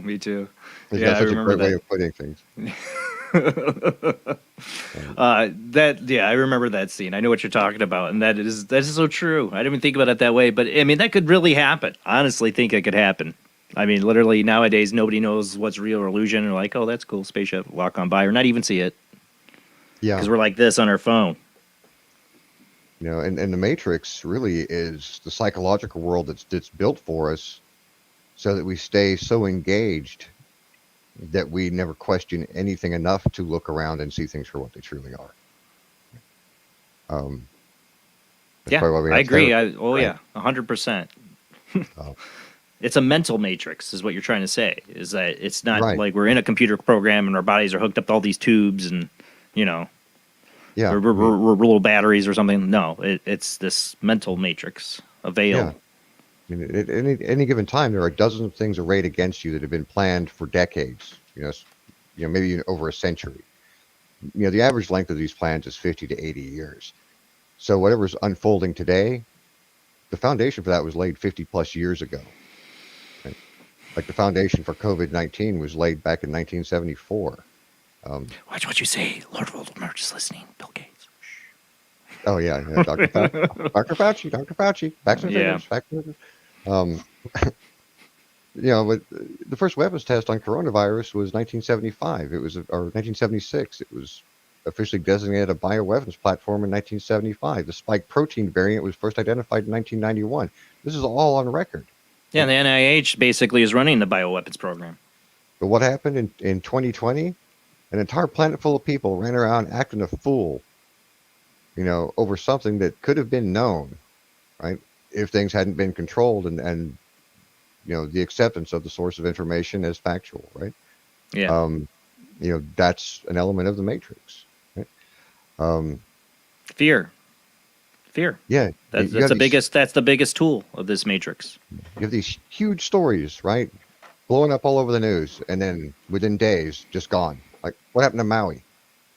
Yeah. Nobody's talking about that anymore. We're on to the next thing. We're on to World War III. Yay, again. And then next week it'll be something else. I don't know. But yeah, I mean, we talk about that every Sunday night. It's always something new. Yeah. See, we've just gotten used to these things, happening and going away, It's become routine, right? Yeah, totally. And that's part of the Matrix too, right? Oh yeah, 100%. Preach it, brother. I'm telling you. We put one thing behind us. We brace ourselves for the thing in front of us. We spend our time in the middle, right? You don't have time. You don't have time to investigate what really happened because you were fed a bunch of bullcrap. Yeah, we don't. And now we're too busy with the new wag the dog bullcrap being thrown in front of us to question the last wag the dog bullcrap that was thrown in front of us. Yeah. Right. We never question the steps that got us here. Right. We're so busy reacting to the next thing that we don't question what got us here. It's problem, reaction, solution. We're giving you a problem we created. You're going to react, and we're going to give you the solution we wanted the whole time. A great example, COVID, is a really good example of how it works. Because, what does a not smoking campaign have to do with COVID? Seemingly nothing, right? And here's an example of how long the plans are in motion all around you before you feel the effect of it hitting you. For all those years, probably most of your life, Jason, you've heard the no smoking campaigns, right? Prior to the first weapons test of COVID, of coronavirus, right? Doctors were recommending cigarettes. Pharmacies were recommending cigarettes. Like, Oh, yeah, you can look up the old commercial ads. 9 out of 10 doctors smoke Marlboros, After that, after 1976, we got on the stop smoking kick. The reason why is because coronaviruses lock in to the nicotine receptors in your body. If you smoke cigarettes, your nicotine receptors are already full and there's nowhere for the virus to bond. So decades of no I remember smoking campaigns. I remember those studies during COVID coming out about the unusual response of people that smoke with COVID. We expected higher numbers of, symptoms or problems or comorbidities with smokers, but there's not. We've actually have a decrease. Yeah, I've seen those studies. I know what you're talking about. Fewer smokers got COVID, and those that did catch it kicked it much, much faster. Why? Because their nicotine receptors were already engaged. There was nothing for the virus to bond into en masse, right? But for 20, 30 years, they prepped the community so that COVID-19 hit exactly when smoking rates were at the lowest, right? The highest percentage of population. And then what did they move on to, though? What did they move on to? Vaping. They were like, and pushing, stop the vaping, because you're still getting nicotine, right? Yeah. So, I mean, that's an example of how long these plans will be unfolding in your life before you get the punchline. It's like the world's longest joke delivery before they smack you with it, Conspiracy theories like that, people will argue, well, that's who plans that for something that's going to happen before, they'll probably be passed away by the time the plan unfolds. But if you're... They are. The people who create these plans are usually long dead or, decrepit in a nursing home by the time they actually come into fruition. Everything is a long game because it's marching towards an actual outcome, right? The outcomes aren't, let's just do this and see what happens. The plans are started, but technology doesn't exist. Systems don't exist. They have to be built. It can take decades to build a system. Technology for tyranny. Yeah. Like what you're seeing now with the feminization of men.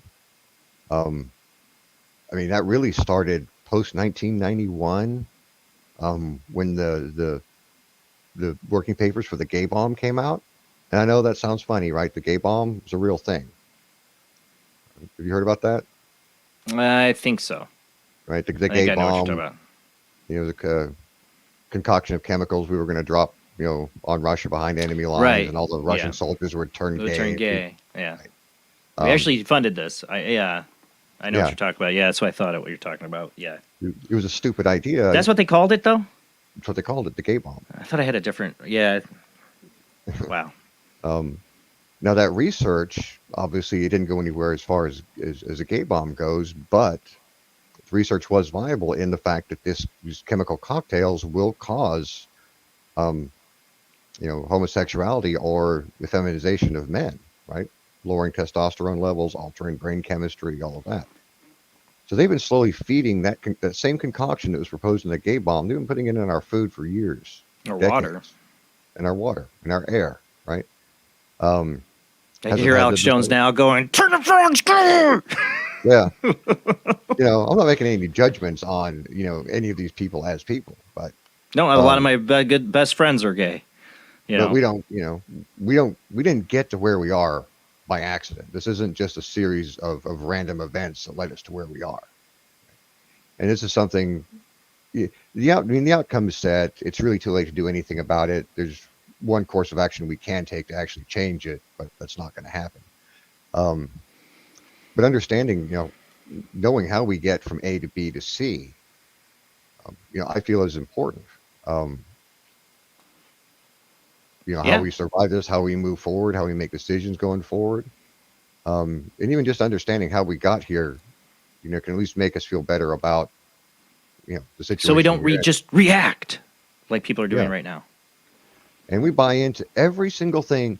And it's not like there's this group of powerful men that are doing it to us, right? They don't have the power to do it to us. They have the power to throw money at things and start a train of thought rolling. Okay? We pick up that ball, and we everything that's arrayed against us is designed to destroy us. We built ourselves. Right? Yeah, we're our own worst enemies. At no point did we stop and say, blow it out your butt. We just did it, right? And we jumped all over it in most cases. When the iPhone first came out, I said, this is the greatest single spying device ever created by man.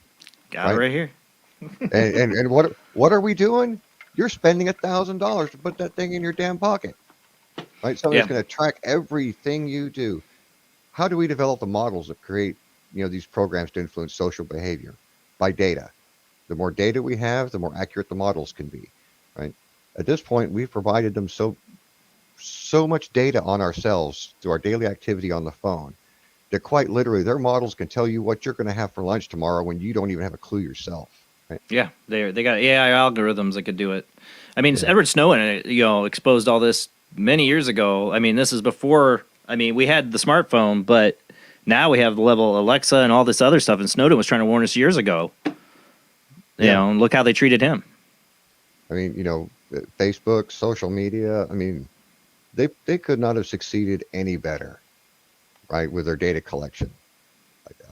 I wish I was the guy in charge of that project, because I bet he's just sitting pretty somewhere. Actually, he's probably like dead in a cage.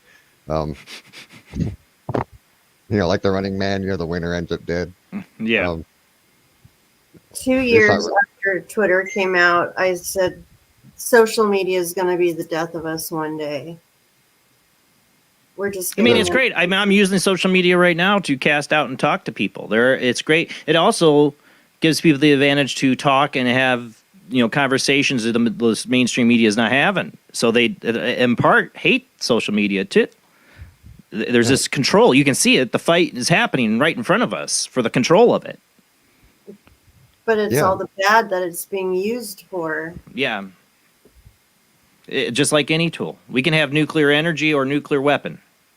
Well, see, we didn't have to provide Facebook all that information. We chose to. No, we did. It was your own idea. We turned our backs on Tom from MySpace.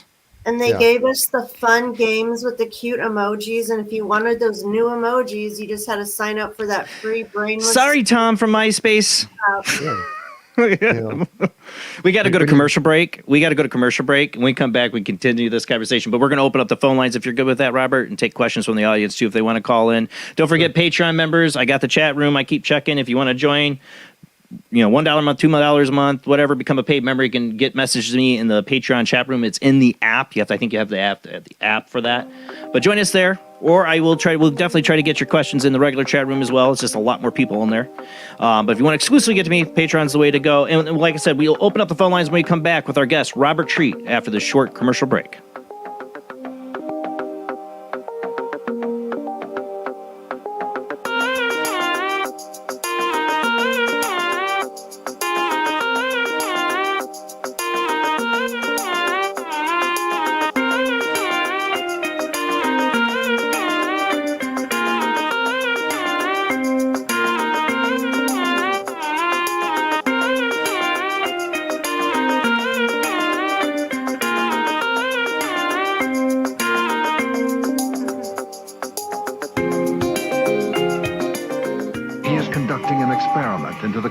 Effects of sensory deprivation and hallucinatory drugs. The subject of the experiment is himself, and the experiment is out of control. Ken Russell's Altered States, a film that must not be missed, is in the West End now. Altered States, Certificate X. Do you wish for more paranormal and spiritual content? The Paranormal Chronicles magazine is a free digital magazine crammed with the very best in paranormal and spiritual articles and features. No sign-up, no subscription, just free reading and knowledge for you. Read today at www.paranormalchronicles.com/magazine.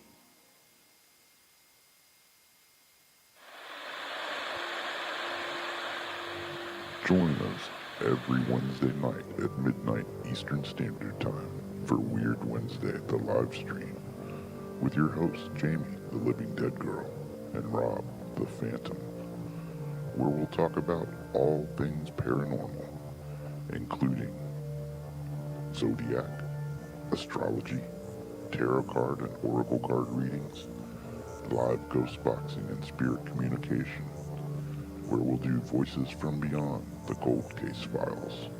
So we hope you join us live on Facebook and YouTube every Wednesday night at midnight Eastern Standard Time. We hope to see you there. Bye-bye.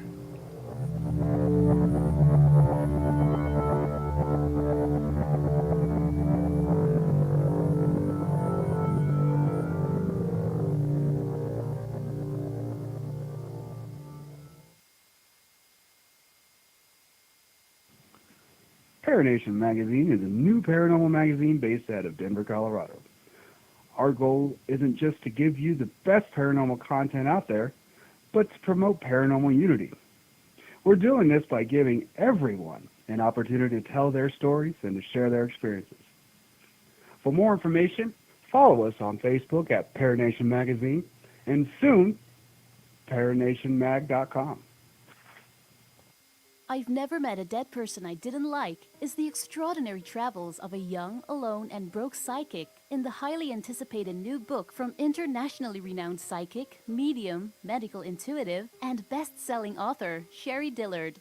Critics have described I've Never Met a Dead Person I Didn't Like as an engrossing memoir, an empowering story of how a broken girl came to accept her psychic gift, a refreshing and fun read. I've Never Met a Dead Person I Didn't Like is available through Amazon, Kindle, Barnes & Noble, and wherever books are sold.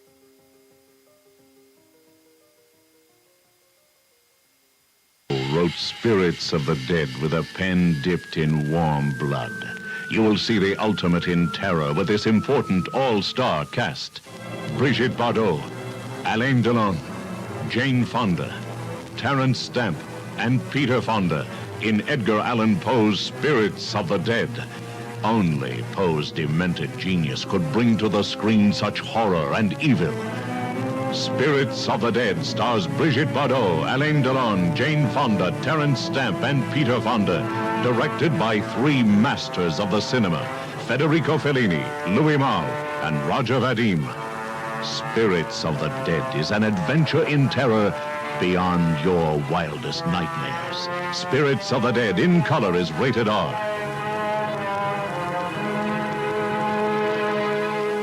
This is your last chance. After this, there is no turning back. You take the blue pill, the story ends. You wake up in your bed and believe whatever you want to believe. You take the red pill, you stay in Wonderland, and I show you how deep the rabbit hole goes.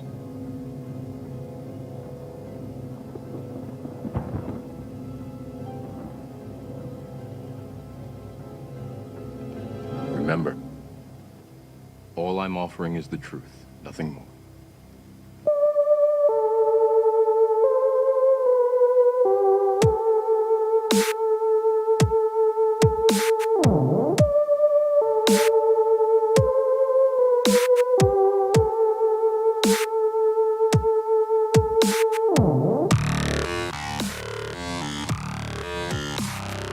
You're listening to Paranormal Soup, bringing you the weird every Sunday night.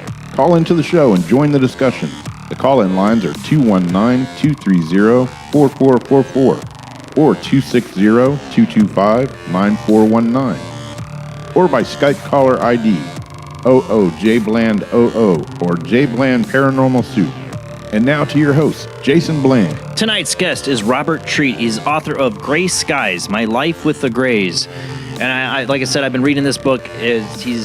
I'm blown away by his experiences. Incredible, sad childhood to me to go through what he did. But he's also had an amazing experiences. I don't think many people could even say come close to having. We're going to do some deep subjects. We're definitely taking the red pill tonight. You've been warned. But join us. The phone lines are now going to be open. Call into the show. If I can get my Do Not Disturb off here. Why is it not doing that? Change something in my phone settings. There we go.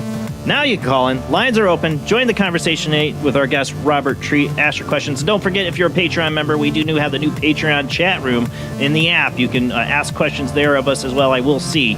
But let's go ahead and get back to our guest.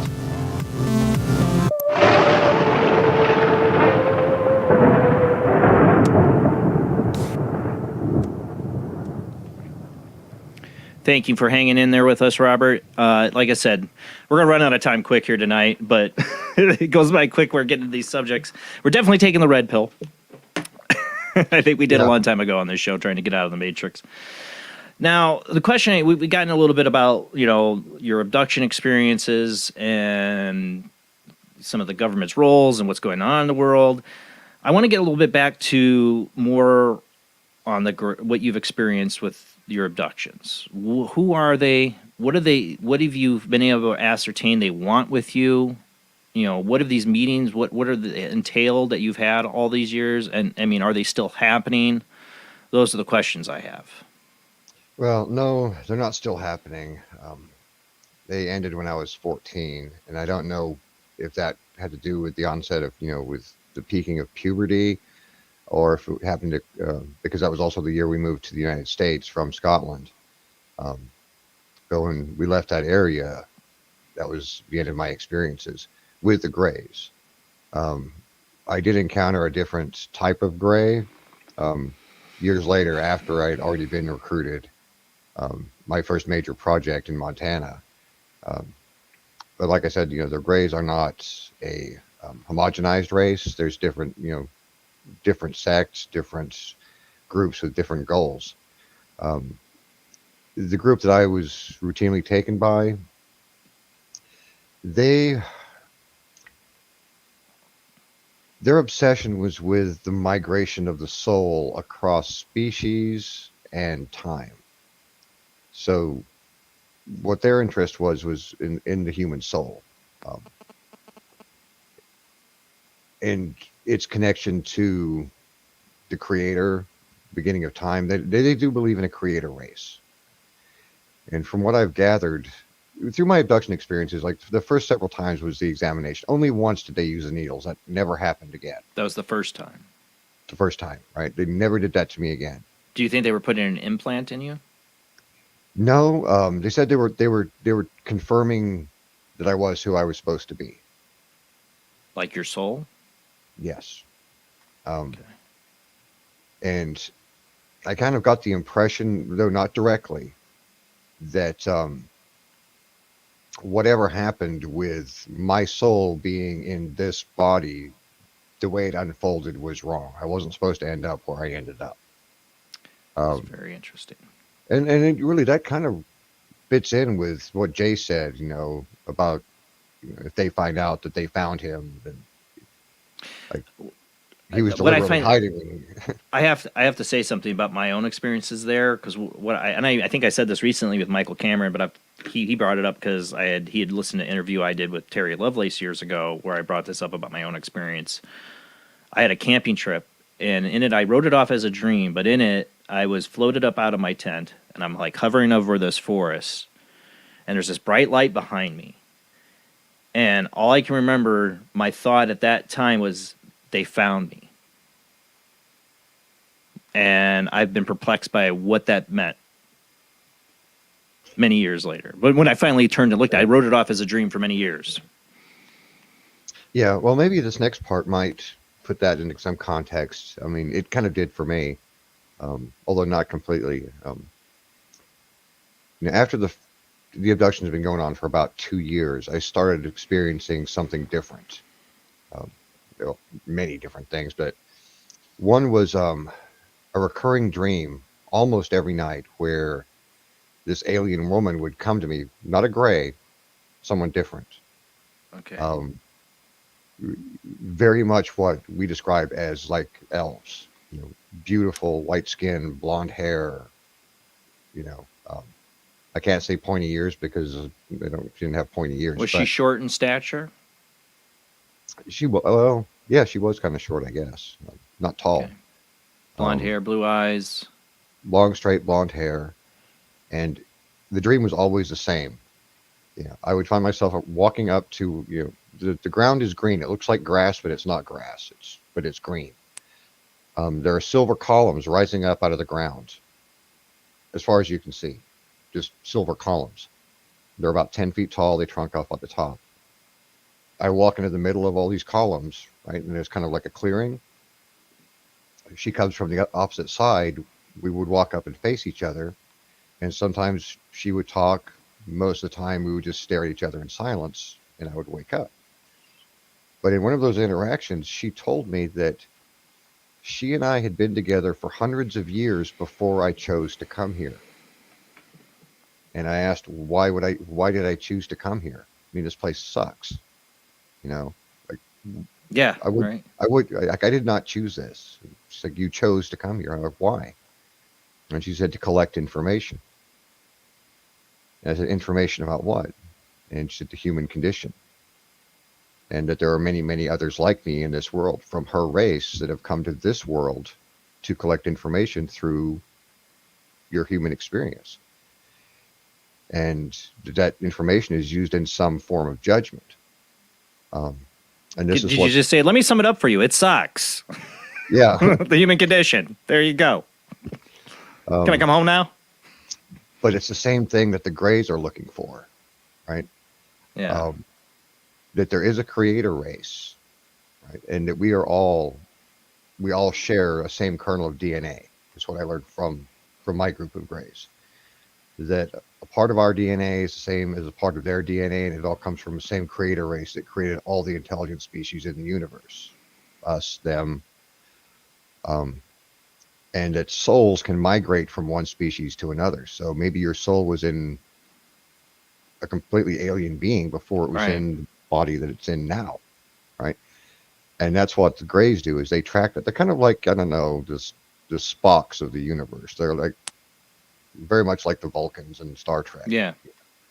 And everything about in their Star Trek, behavior. they had a creator race. There's an episode from the Next Generation where the Klingons, Romulans, and the Federation and the Ferengi and all track down all these clues to lead them to find this creator race that they all came from.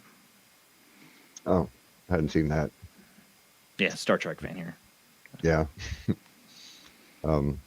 But that's what their whole agenda is. They're not here to abduct cows. They're not here to eat us, or they don't need genetic material to populate their race. You know, if they did need genetic material, I'm pretty sure they wouldn't come to Earth for it. I mean, look at us. But there's other factions out there too that might be doing that. Well, there are the Fallen. There's a group that they called the Fallen, and I did encounter them years later. And it's the Fallen Greys that are working with the humans in that technology race. The MyLab kind of thing going on, right? Yeah, and much more. Which, this is a social engineering program. It's all part of it, because it's all leading towards, it's all leading towards a confrontation. And what I gather was the split in their little collective of the Greys, and why they became the Fallen was, the Fallen wanted to exterminate mankind. That there reaches a point in the evolution of every species where that evolution doesn't happen in gradual millions of year steps. It's a big leap. It just, boom, there's a huge jump in evolution. And at some point, we will take that jump in evolution and move closer towards becoming what the creator race was like. Right? The next generation of humans will be endowed with powers that we can't even really begin to understand. That they covet, don't have? They're worried that we're going to evolve and become like that. Now, could you imagine, with the creator, it's like, with a type 4, 5, 6, 7 civilization, right? Mm-hmm. Their race could harness all the power, all the known power in a universe, right? Not just a galaxy, not just a planet, but could you imagine a being that can harness all of the power of the known universe, right? We are maybe type 3. We can't even harness all the energy of our planet. Oh, we're not type 3. I think we're type 0. We're type like 0. I think we're type 0. I think Michio Kaku was asked that. He's like, we're not even type 1 yet. Yeah. The Greys are about a type 3 civilization. Right? Yeah. So if you can imagine what the creator race must be like, like Q or something from Star Trek. We want to make another exactly Star Trek like Q. They think food appears, right? They think planet comes into creation, right? That level of power. Could you imagine the human race evolving closer to that level of power of manifestation, where you could manifest energy into mass simply by thinking it, right? This is what we're talking about. Right. The whole split in the Greys was that at some point humanity is going to evolve to where we are able to manifest more directly than we can now. We can to a limited degree, but when we go into like 4th time, 5th time, we start accelerating in our evolution, right? The consequences of your thoughts are going to come much more quickly, right? If you think my world is falling apart, well, guess what? It's going to any second now, right? So a being that has that kind of power has to be extremely careful by what it thinks. Humanity's as far as the fallen thing, humanity is never going to be a safe species to have that kind of power. That we will bring destruction and death to the entire universe if we're allowed to evolve. So the fallen want to kill us, wipe us out completely. So why don't they? They're not allowed to. That's the cardinal rule. Is any sentient species created by the creator race cannot be exterminated. Its numbers can be controlled, but it cannot be exterminated. What happens if they did?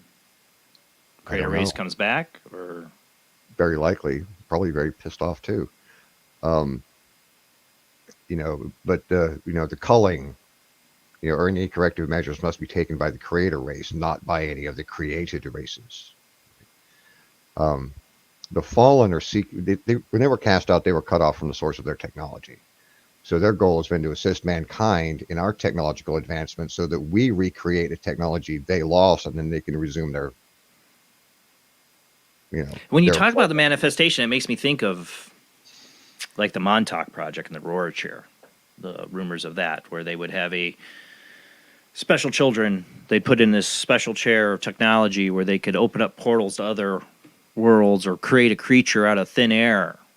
Like the kind of what they say Stranger Things was ripped off from, in a sense. Okay.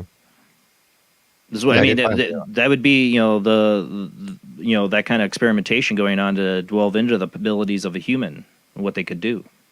Well, yeah. See, the elites, and when I talk about the elites, I'm talking about the round table, not like not like the queens and senators and presidents and the people we don't see behind the curtain. Underlings. Exactly. I actually met one of those guys, the prince. He was a very interesting character, but we got to be friends, probably because I insulted him like the very first time we met. I didn't know who he was. I called him Eurotrash, and he overheard me say that. And he just got a kick out of it because nobody had ever talked to him that way in his whole entire life. So the rest of the meeting, he's staring at me, grinning, and afterwards we talked, and every time we'd see each other, we would talk, and I learned a lot about the way he thinks and the way his people think. They live their lives much more deliberately than we do. They understand the manifestation. They use it to their advantage. And this is the kind of knowledge that they don't want the underlings to. Could you imagine if all of us knew? The muggles to know, right? That the very thought processes you go through every day, mostly subconsciously from your perspective, because we're too busy, focusing on our phones or the car, getting to work or buying Starbucks or whatever, right? That we're not even aware of 95% of the thoughts that are going on in the background of your head. Yeah, we might as well be zombies. But when you don't engage see, those guys, they don't have cell phones, right? They don't do social media. They don't watch television, none of those things. Right? So their entire life experience is legitimate life experience. For the rest of us is not, right? We're too consumed with the products of our civilization to ever have enough time to be experiencing our own consciousness. But if we got to go to work every day, and you got to use my phone's used for work, and then I use my phone for the show to do all this, and then I got kids and a schedule. That's all on the phone for their school and functions, and and then I have the emails, like everything, all my life tied up in that little thing. Yeah, but the truth is, most of our got-tos, they can afford a secretary to do all that stuff. They don't really exist. See, we create a world that creates more work for us, that creates more work, that creates more work, that creates more work, right? Your grandfather didn't have to consume as many hours or minutes of his day jumping from tasks as you do. No, he still doesn't. He goes fishing. Right. In his 90s. So that's what he does. So why do you live your life your way, and you can't live your life the way your grandfather did, right? And the reason is we've constructed the world that keeps us like this, right? When I say we're the ones assembling our own matrix, we're assembling our own hamster wheel, right? Yeah. They're just directing us, right? They can say everybody must buy a new car this year, and we'll all run out and buy a new car this year because it's the trendiest model, because they know how to get you, right? It's trendy, it's cool, you got to have it, got to do it. But if we all just said no, right? That plan's dead. They'll go into another plan. A lot of us, and I did at risk of my own job, said no to a certain medical procedure they wanted to force on everybody. Can't say it. Yeah. Lord Voldemort's listening. I mean, so everything. I mean, and this is still all connected to the Greys because it's all one. It's all one agenda, and it's all leading towards an ultimate thing. So what one The group good of Greys Greys or the want, fallen? both. It's both. Okay. Yeah. It's all leading to its inevitable end. Right? And what the Greys know, what the elite knows, is that someday, soon, the creator race is returning back here. Right? And like they've done several times before, they're coming back for a cleansing. They are going to get rid of the vast majority of humanity. I mean, everything you're saying here is totally biblical. I mean, you can take everything you're saying and put God and angels. I'm sorry I missed who it was, put it in there. It sounds like angels. I'm like, yeah, I'm right there with you. I mean, it's basically just like a different perspective of the Bible. Yeah. I mean, this sounds like the war in heaven. It sounds like, Armageddon. But, and I don't know which came first, the chicken or the egg, if they, if they're aware, if the Bible was written, all these other scriptures were written, and the elites have developed their program out of what they understand is a repeating cycle. From what I understand, this is the 6th incarnation of humanity. There's been 5 extinctions before, and there's going to be another one coming, right? And that they will continue to happen until we stop evolving down the lines that we keep evolving down. What I also understand is that several 100,000 people are saved in every culling. That those people, again, we're getting back into the whole rapture business. Yeah, that those people are salvaged to restart humanity again. And at the beginnings of our civilization or our incarnation, right, is always more advanced than where we end up. It's like there's a degradation throughout the ages, going from the beginnings of our cycle to the ends of our cycle. And it also seems to play into like the Mayan calendar, the 28,000 year cycle, because it seems to be right around that number too, right? That these cycles repeat. Aren't So I think we actually overdue as it is? Yeah, I mean, I've never heard any date set. I mean, it could be tonight. They might not need one. They're just waiting for us to destroy ourselves. We could have a transitionary moment at any moment, right? Mm-hmm. To where there could be just a mass awakening. And this is really what I've been hoping for. Me and you both, brother. And I can see it. We're right on the edge. Right? Yes. We are right. I want to just point out, because I've been wanting to say this the whole time you're talking, is like there is some resistance. Like me and others said no to the, Lord Voldemort. They're wanting us to take the, Fauci, there's no, like somebody said, don't get the new iPhone. Well, if you look, nobody is. Their sales are, no, nobody's. I'm like, I'm good with what I got, thanks. Like people are resisting, I think, are starting, there is something happening. But even the past few weeks, you can see a complete almost shift and change just in general, to where it seems like people are, if this isn't making them do it, people are waking up to things and starting to question things on their own and look into things.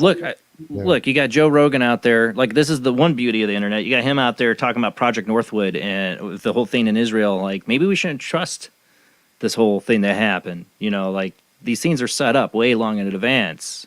People are waking up to the things that I've known about for years that not many people knew about. Now I see it in these talk shows and talked about, and more people aware of. Yeah. I mean, this whole thing it's happening right now between, Israel and Palestine.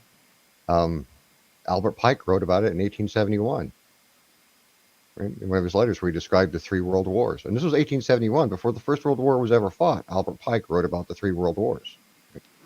1 and 2 played out exactly the way it was in that letter. Number 3, we just saw it begin yesterday, right? But this is the thing why I say that, and this is what the Greys are looking for, hoping for, and really the whole universe is really cheering us on for it to happen, right? To wake up, for us to wake up, right? Take the red pill. And here's the thing is I feel like we're right on the verge of that awakening, where we're going to realize that there is no such thing as racism. right? Things like this are big awakening moments, right? That we're told that there's racism, that we don't like each other based on the color of our skin. No, the reason that we have our problems with each other is because it's the us versus them mentality. It has nothing to do with skin color, eye color, hair color, sexual orientation. It's us and them. And that is part of your animal side, right? To a dog, right?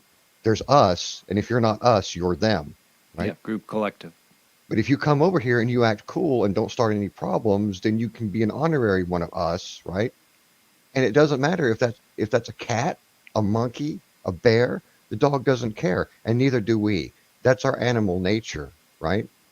It's survival. It's not the fact that that person's of a different race. It's because that person is not one of us, and we're not sure about you until you prove that you're cool. Now you're one of us, okay? So these little constructs that are fictitious that we lock ourselves into, right? And these feast and famine roles, when we wake up to the fact that they don't actually exist, right? That there'll be a cascading consciousness, right? Because there is a collective consciousness that we operate by. The whole universe does. The more dark we become, we're actually poisoning the other races, which is why they're rooting for us, right? You know, in physics, they talk about all energy being connected. If you affect one particle, no matter what the distance, its twin particle is going to be affected.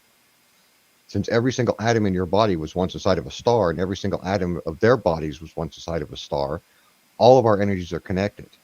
Right? There is no real separateness. The elites understand that, but we operate out of these little selfish, myopic existences.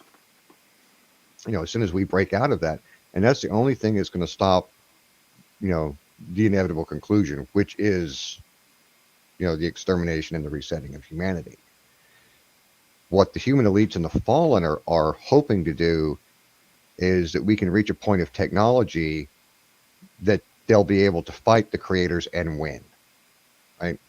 And become the main power of the universe themselves. This is the narcissistic craziness that we're dealing with, right? Right. Because if you're talking about like Q-like beings, create stars and galaxies, what kind of technology are you going to come up with to fight that? We don't stand a chance, but they think that we do, right? This is like, you know, Kanye West. If I was king of the earth, you know, Kanye, you're never going to be king of the earth, man. That's crazy thinking. From a crazy thinker. You know, but they think that they're going to take on what's basically God and win in a fight. Well, no, this is a being that can just think you out of existence, right? Like, what kind of weapon are you going to throw? And yeah, that seems to be biblical too, where it talks about the armies of Satan rising against the armies of God, and it, you know, being over in about 5-minute fight. But in order to get there, this is what, whether any of that's true or not, they believe it's true. And their plans are operating along those lines. In order for them to have the technological warfare power to take on this creator race when they arrive, right, they need total control over not just the planet, but us as the resource, the labor force, to run their little plans and creative strategies. And then there's a secondary element too, that things like AI, it's not going to destroy humanity. It's being designed to replace humanity.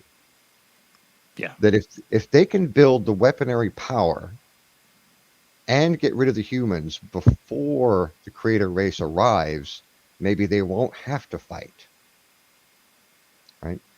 So they're planning on depopping us first so that the creators don't have to come and do it. If they reduce our numbers, then the aliens don't have to come and do it. Right?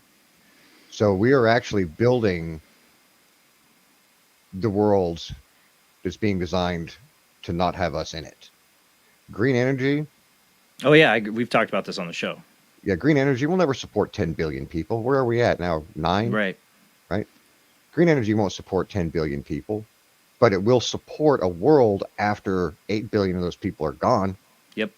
And they'll Right. have the robots to do all the manufacturing jobs and all that stuff that they need and be their servants, because now they don't need us anymore. They got the robots that can do it. You got the robots to do the work. AI is going to be middle management. Right? And They're doing that. They're doing that. They literally have a company, I forgot the name of it, that they have a CEO AI manager in the company. Really? It goes to the board meetings. Yes. Great They say, idea. well, she can't make any eventual decisions she has to make, like firing people, whatever, have to come down to humans. But she's there leading the meetings and, doing budgets and, like she's a normal part of the CEO team. Yeah. Took our jobs. So that's the future. One of the projects I was aware of was and they roll back the time constantly because plans don't come together, so they roll it back. Like time travel? No. I'm talking about like the plan. When I was in, the directive was that the United States and Europe had to reduce their population by 75% by 2025. I think they've pushed that back to 2030, maybe even 2050. Yeah, I thought it was 2030. Yeah, when I was in, I've been out since 2004, but when I was in, it was it was originally 2021. That's where Agenda 21 came from. Right. And so I was there when Agenda 21 was first, really ramping up and being put into effect. When you mean you were there, is when you were in the intelligence community, or where? Yeah. What were you? Yeah. Yeah, and a lot of our think tanks were about, we have these ideas. How do we move them forward? How do we push them up, push them out into other projects, push them into other think tanks? And these plans evolve over decades, from, one resolution step to the next. So we do. I would say we do have somebody waiting on the phone line. I'd like to get their phone call if you're all right. Oh, with yeah, that. absolutely. Yeah. All right. Who do we got on the line? Hey, this is Adrian from Connecticut. Hi, everybody. Hey, Adrian. Hi. Yeah, I wanted to touch base on the thought Robert brought up, which I found interesting, that the Greys may be involved in our reincarnation process. Yeah, well, I'm interested in that. It's said that the universe tends towards perfection, so out of chaos comes order. And when it comes to the Greys, I think of them as worker bees. I only saw them once, and it was underground. But if they're involved in keeping track of our reincarnation and advancement, then they would be a prime target for manipulation by the ones who want to take down humanity. I think the reason why it's taken so long for us to fall as a society is because it's not our original nature to destroy ourselves. That's been, instilled in us through all types of manipulation. So, as a planetary race, we might have been used as a science project on how to take over an entire planet. But since the Dark Ones know that they've failed, they're going to fail. We are now dangerous to them more than ever, and thus we have this depopulation agenda. I think it's almost like a fail-safe universal law that if it comes down to something like this, out of chaos comes order. It's never going to work. The dark side will never win because it brings an awakening. Sometimes you get very low, but you're going to wake up. Well, we need to wake up fast. Yeah, we are. We're there. It's the 11th hour and 59 seconds. I think we're there. But the reincarnation part I did find fascinating because I had someone else tell me that they were taken in a ship with Greys, and they had some kind of black box, and there was a soul or souls in the black box, and they went over a specific house, and released them. It was interference. So, yeah, that's a very deep subject, and I don't know much about it. And I never remember much about my abductions. I only seem to remember the last 10 to 30 seconds. And then I'm conscious again, when I'm not in my house. Yeah. So it's hard to make sense of anything. I don't know why people have different memory recall abilities. Mine's not really that great. Yeah, me neither. I think a lot of the recall comes through our own personal fear filters. Like it's such a surreal experience that our mind interprets it the way that it can cope with it.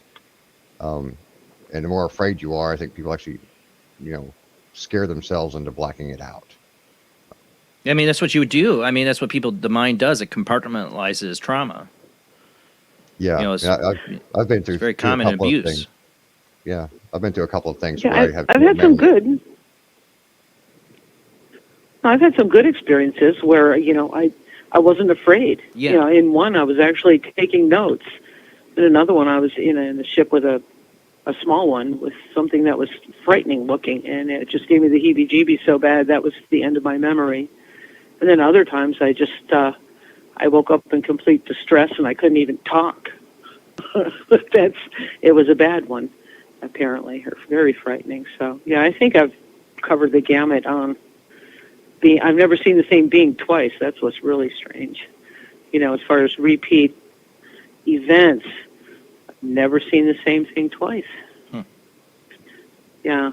So, all right. Well, I appreciate you taking my call, and I'll keep listening. Thanks for calling in. Yep. Bye-bye. And, she was talking about, the Greys and reincarnation. They don't really seem to understand it either, like why a soul goes where it goes. Like they don't control it. This is a subject we've talked about a lot on this show because I've had a fascination with it. I'm a big Art Bell fan. And I was listening live to the show we had when John Lear first brought up the whole, the moon's a soul capacitor and aliens have something to do with our soul. And I got to ask John Lear about this conversation many years later, and he said it was from a night of just kind of shooting the crap with Whitley Strieber about his experiences and what's the agenda and what's going on, and that's where he kind of went on that tangent that night about. Yeah, I'd love to meet Whitley. I'd love to talk to him. I've talked to John several times. I lived there in Vegas, and oh yeah, my mother-in-law lived 3 houses down from Art Bell. Right there in Pahrump, Nevada. Yeah. He didn't have a big, wasn't a huge house fan. either. That's why I do this show, honestly. Yeah. So yeah, I've met Art several times. I knew John, and but the Greys, they don't really understand what reincarnation is either, and why souls travel the way they do. That's why they hunt for people with. They're not abducted. They're looking for certain souls, you think? Yeah, they're looking for certain souls. Yeah. So if you've been abducted, if you're being abducted, you were abducted in your last life, and your life before that, and your life before that, however many incarnations you've had, they've come for you. That's why I've always been fascinated with it, because I think because of that memory I have, they found me. That was the only thought I had. Like I was part of some higher consciousness at that moment that understood it all.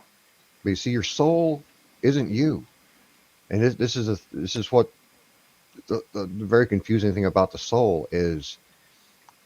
If your soul left your body, to all outwards appearances, including to yourself, you would still be you. Your soul and your personality are not connected. Your soul is an energy. Basically,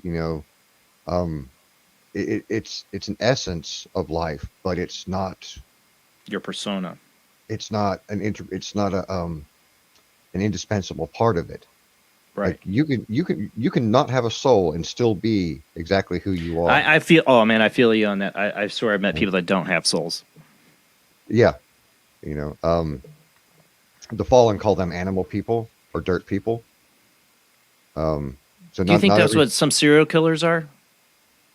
There's an animal soul, and then there's the soul that we call the soul. Right?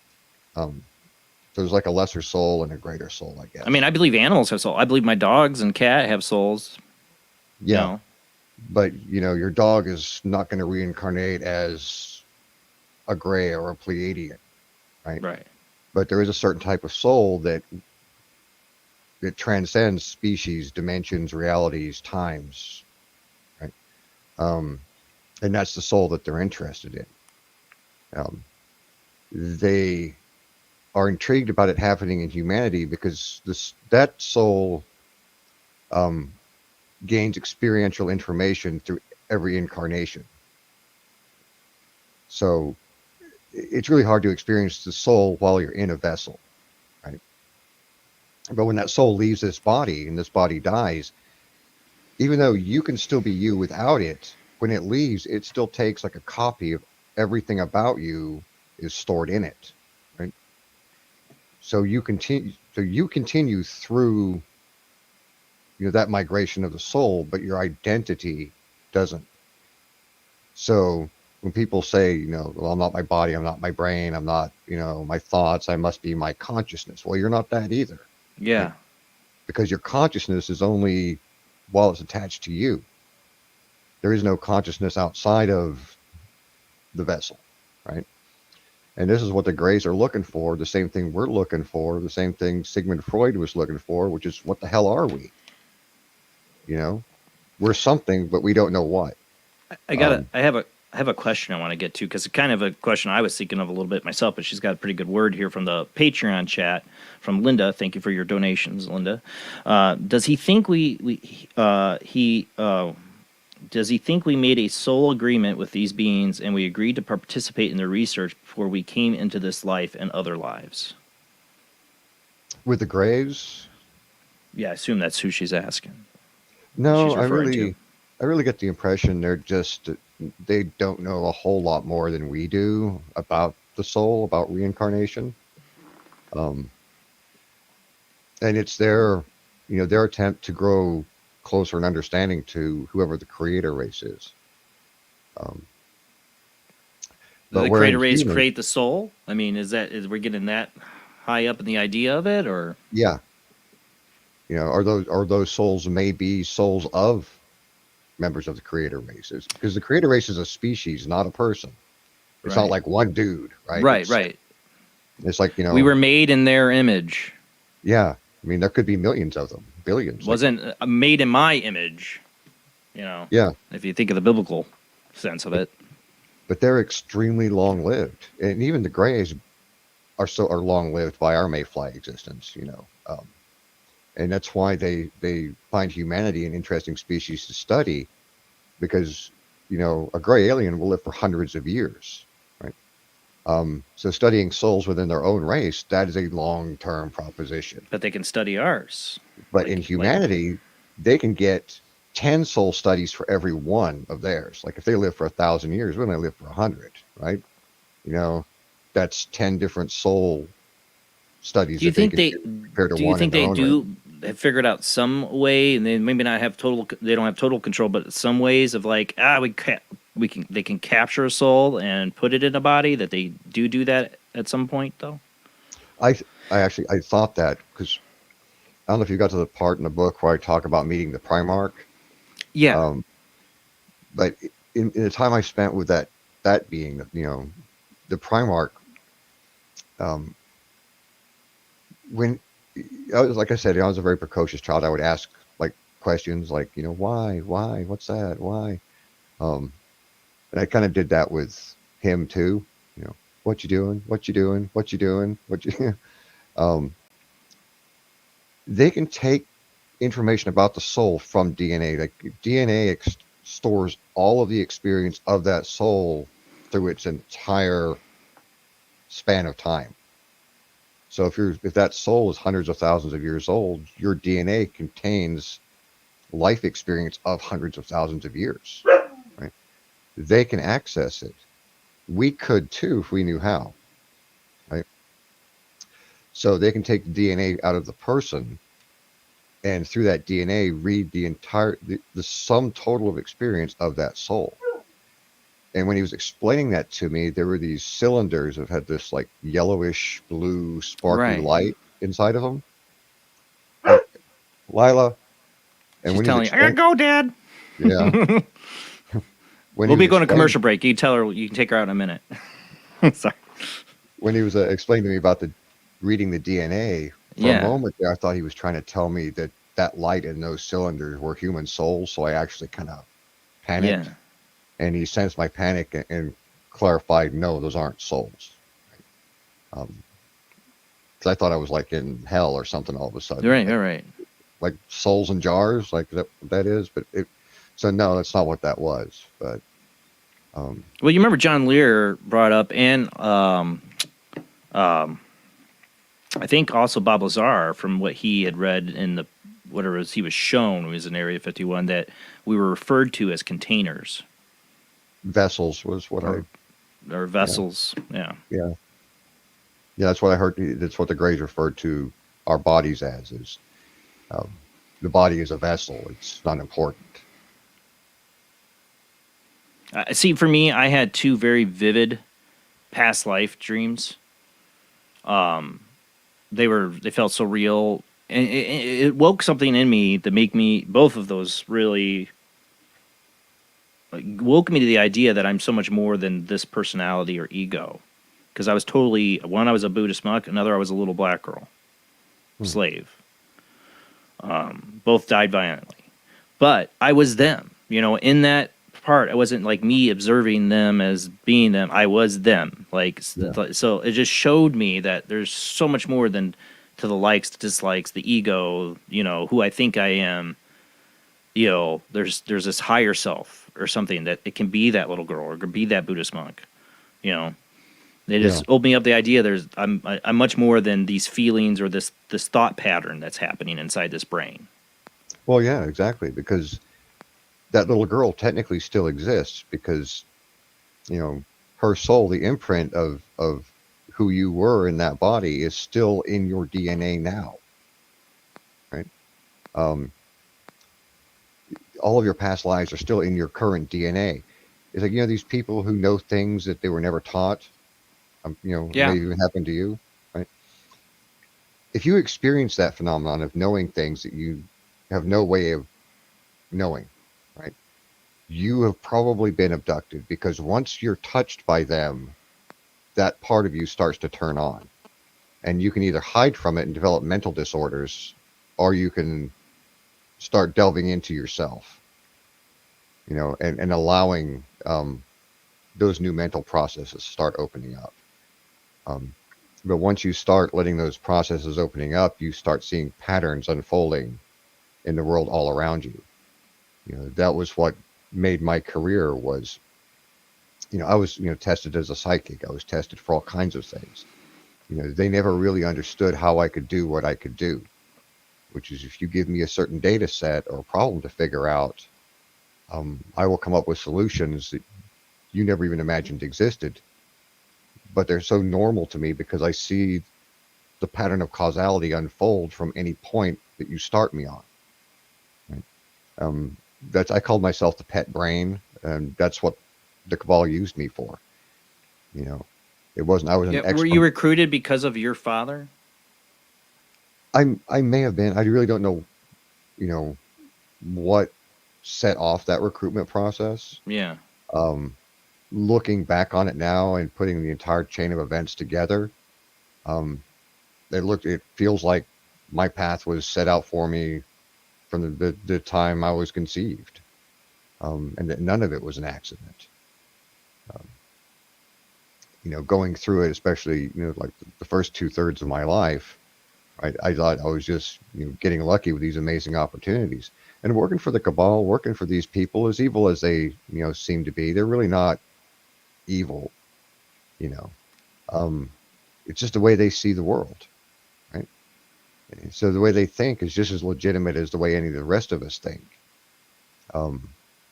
Their goals seem evil and dark to us, that they need to kill 2/3 of the population or 3/4 of the population. For them, that's a management decision, right?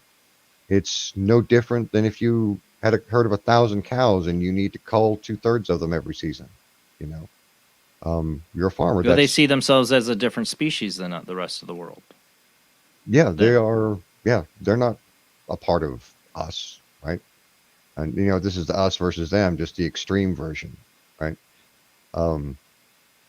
It's what the Nazis thought, that they were the superior race and anybody else was disposable. Yeah, they can trace that. Is evil, though. That is the epitome of evil.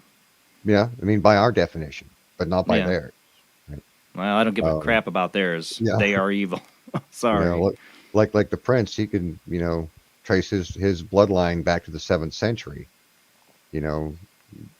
Most of us in the world aren't entirely sure who our father is, but they can trace their genetics back. Oh, I know their genetics are important to them. You can look at the Leech, you can look at the Royals. His bloodlines have been a very, they haven't tracked these scenes for hundreds of years in their families, these powerful families, for just kicks. Yeah. So curiosity. On no level do they even think the way we do. Right? Do they? One thing I've wondered, are some of them when you get into the soul, are some of them able to be reborn and carry on their memories from the previous life? They've achieved that ability too. So we have some people, in a sense, are like immortal in the sense that they get reborn and carry on, just doing the same thing. There have been limited cases of total recall, but even like this is something the elites, with the help of the fallen, have been experimenting with for a long time. That's what I wondered. Is they're soul swappers, and yeah, Right. that is a real thing. They are soul swappers. It always turns out bad, right? Because the only way to knock a soul out of a body is with severe abuse, right? A certain type. That's what I'm getting at, because you hear these has- reports. It has to within be the most violent, invasive form of abuse, right? Where basically they get abused to death, right, to knock the soul out of the body, Kill the soul. Yeah. and it's usually violent sexual abuse. Yes. It just knocks the soul right out of the body. And then they're indwelt with a new soul, the one they wanted. Well, that's the thing, is the true elites don't do this. The underlings do this soul swapping thing. Right? In order to swap souls, that means you got to knock two souls out of two bodies. There's got to be a receiver, for me to receive the soul. And you get these guys, these sub-family members, high-ranking elites, right, that are like, I want to be a rock star, right? So they want their soul put into a rock star's body, or they want their soul transferred into a woman, or they want their soul transferred into a kid so they can experience youth again, right? But every single soul transference, when their soul transfers into the new body, they don't take on the identity of, like, I want to be Madonna. So they knock your soul out of your body, knock the soul out of Madonna's body, and put your soul into Madonna's body. Well, you're not Madonna, right? And because of the trauma that you experienced in order to make that transition happen, you're now crazy, right? So when you see these celebrities that used to be normal, and now they're just complete freaking lunatics, right? Acting like they're possessed by the devil. It's probably because one of those. It's like Invasion of the Body Snatchers. Exactly. It's probably because one of those failed soul swaps, right? Could you imagine the amount of trauma a soul would experience undergoing violent sexual abuse to the point of death? I mean, there's no way you'd come out right. I'm not surprised these things go wrong. But yeah, that's the kind of. You hear a lot of this too with, like, people get into the reptilians. Where do they play into this? We got a commercial break in like 5 minutes, so I don't know how deep we can get into that in 5 minutes, and then we have a half an hour left after that. But where do the reptilians fit in on this? They're just here to enjoy the show. They're like galactic hedonists. They don't care how humanity turns out, good, bad. They're here for, sex, drugs, and rock and roll, right? The dirtier, the better. They want dirty sex, dirty food. They want to. Are they extra dimensional, or what are they? Yeah, they're extra dimensional. They, from what I know, that all of the alien races that we know about are extra dimensional. They're not from other planets the way we think about other planets. Right. But also that all the dimensions are coexisting in the same space and time. So even though they're from another dimension, they're not necessarily from another place. It's like our dimension occupies the same space in the paraverse as their dimension. Well, when as a kid, I thought of I was always fascinated by the idea of parallel timelines and the multiverse, and I always thought, the descriptions of people seeing reptilians like V, like remember the show V? I was like fascinated with that the reptilians could be an alternate timeline for Earth if there were, the dinosaurs didn't go extinct and there was a hominid like reptile being that evolved and created their own civilization, that they could be at a whole parallel timeline of reptilian people on this planet. Yeah. The reptilians, they're just they're another dimensional species, but they have a natural ability to cross dimensions, where like the Greys, I think, have to use a technology, and I think we would have to use a technology. They can just walk in, walk out. And the shape-shifting thing, I've come to believe that they don't actually change shape. They just make you see it that way. Like, they're not really transforming into, from a 7-foot lizard into a 5'5" Tom Cruise, right? But they're making you perceive that, right? Kind of like a glimmer. Have you heard the Billy Corgan story? No. from the Smashing Pumpkins. He told it twice. He told it once on Howard Stern. And he told it in another interview and I actually, met people and then surrounding the Smashing Pumpkins were kind of like part of some people I knew in town and all that. And Billy Corgan's always been kind of a weird guy, but he tells a story of meeting this woman or knowing this woman, he wouldn't say who revealed like that to him, her true look, her reptilian self. Did he say like she actually physically changed, or he saw it was like 1 minute she's human and the next minute she's not, and then she's back to human. Like he saw it for a very short amount of time, but it freaked him out. Okay. That kind of sounds like what I think too. Like it's almost like a hypnosis, and maybe just like wore off for a second, and it's like you're getting to see what their true soul looks like.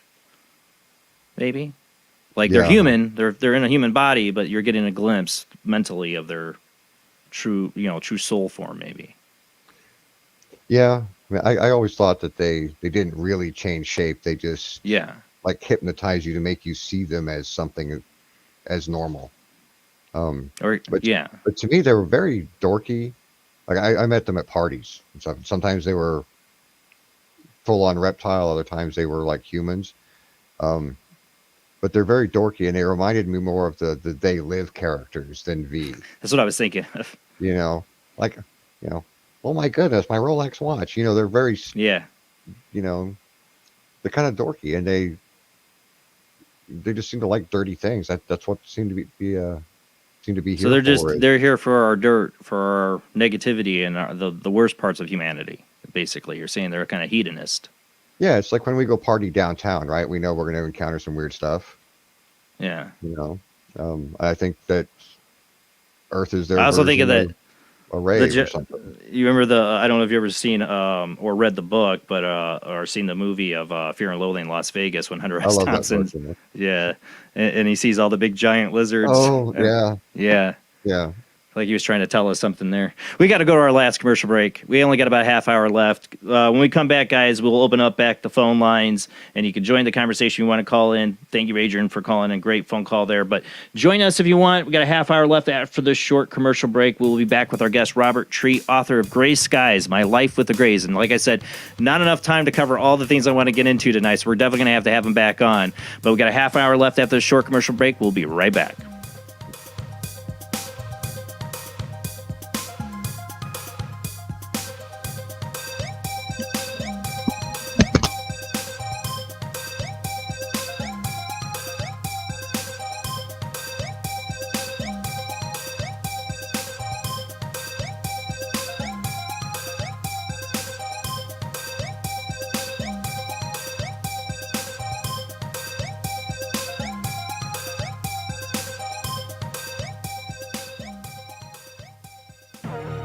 Intercepted transmission of unknown origin. Transmission?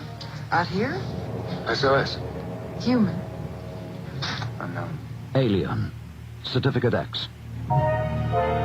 Exclusive engagement at the Odeon Leicester Square. Now. Any systematized transmission indicating a possible intelligent origin must be investigated. In space, no one can hear you scream.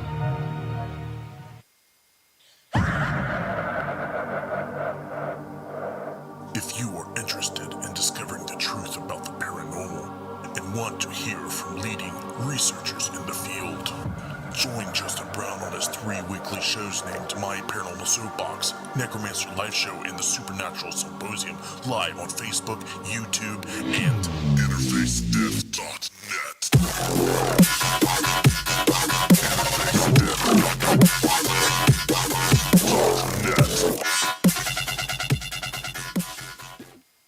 This is an APAC studio presentation. Hi, I'm Barry, owner-operator of Barry's Barometer Barn. Lately, I bet you've been lying awake at night asking yourself, how many barometers do I really need? Well, at Barry's Barometer Barn, we think you need more than one. Otherwise, we're gonna go out of business. Remember, at Barry's Barometer Barn, we don't know the meaning of high-pressure sales. Come on, folks, buy another barometer. I'm trying to put my kids through college, I've got a family to support, and a secret mistress who isn't cheap. Visit Barry's Barometer Barn, 000 Storm Drive. Come on, folks, buy a barometer. I'm Barry's older brother, Larry, and every time one of you people walk past the store without coming in, Barry beats me.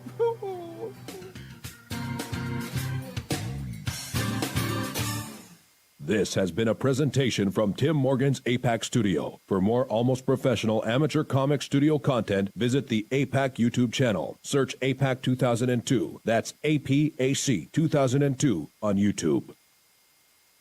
When Alex Gardner is asleep, he has an extraordinary gift. The government wants it, the scientists want it. But to keep it may cost him his life. It might be better if Alex didn't sleep at all. But he cannot resist entering the dreamscape. Can you? See Dreamscape in the West End and all over London now. Certificate 15. It takes an extraordinary adventurer to enter the dreamscape. Are you intrigued by Paranormal Talk Radio? You'll love the new Paranormal Radio app from Talkstream Live.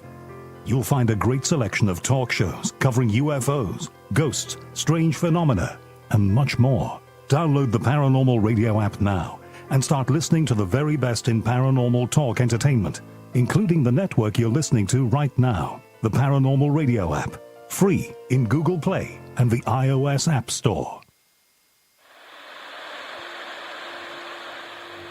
Join us every Wednesday night at midnight Eastern Standard Time for Weird Wednesday, the live stream, with your hosts Jamie, the Living Dead Girl, and Rob, the Phantom, where we'll talk about all things paranormal, including zodiac, astrology, tarot card and oracle card readings, live ghost boxing and spirit communication, where we'll do voices from beyond the cold case files.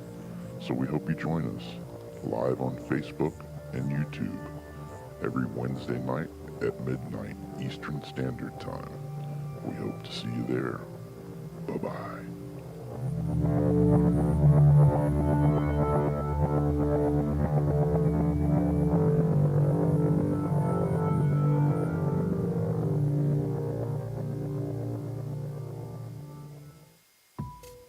Since 1948, Fate magazine has brought you reports of the strange and unknown, all of them true.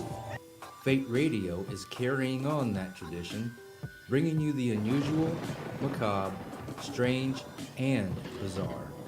Join host Kat Hobson Sunday nights from 8 to 10 p.m. Eastern on WBHM Digital Broadcasting.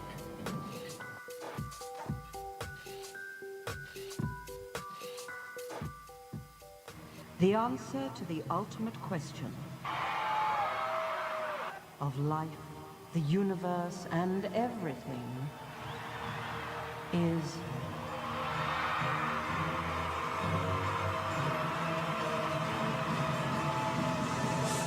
$42.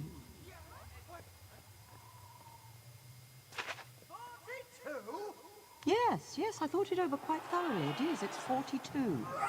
It would have been simpler, of course, to have known what the actual question was. But it was the question. The ultimate question. Of everything. That's not a question. Only when you know the question will you know what the answer means.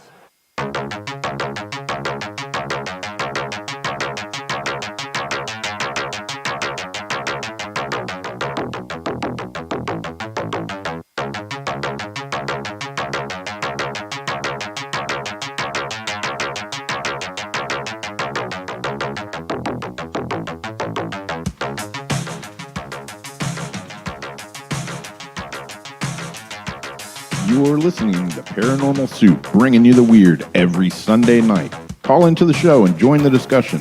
The call-in lines are 219-230-4444 or 260-225-9419 or by Skype caller ID OOJBland00 or JBland Paranormal Soup. And now to your host, Jason Bland. Tonight's guest has been Robert Treat, author of Gray Skies, My Life with the Grays. And we're getting a lot of deep stuff, more than just gray aliens and, the world. We're getting into world cabals, plans, that are beyond and above us, of shaping our reality. We're in a matrix. What is the human soul?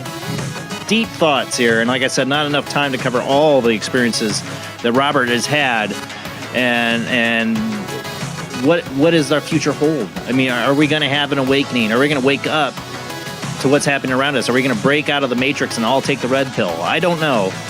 What is your thoughts? Call into the show, join the discussion. The phone lines are open for this last half hour, or ask your questions in the new Patreon and the Patreon app. If you're a paid member for our Paranormal Soup Patreon, you can ask your questions in there. There's a little community chat you can do. Thank you to I think we had one so far question in there. That's great. I lost the app.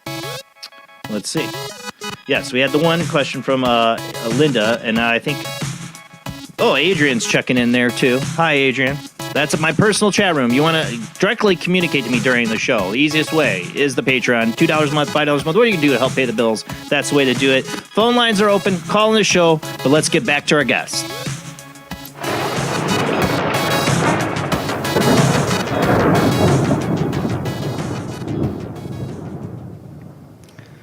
Thank you for hanging in there with us, Robert. Like I said, not enough time tonight to cover everything. We got only a half hour left, less than a half hour left. Time has really flown by.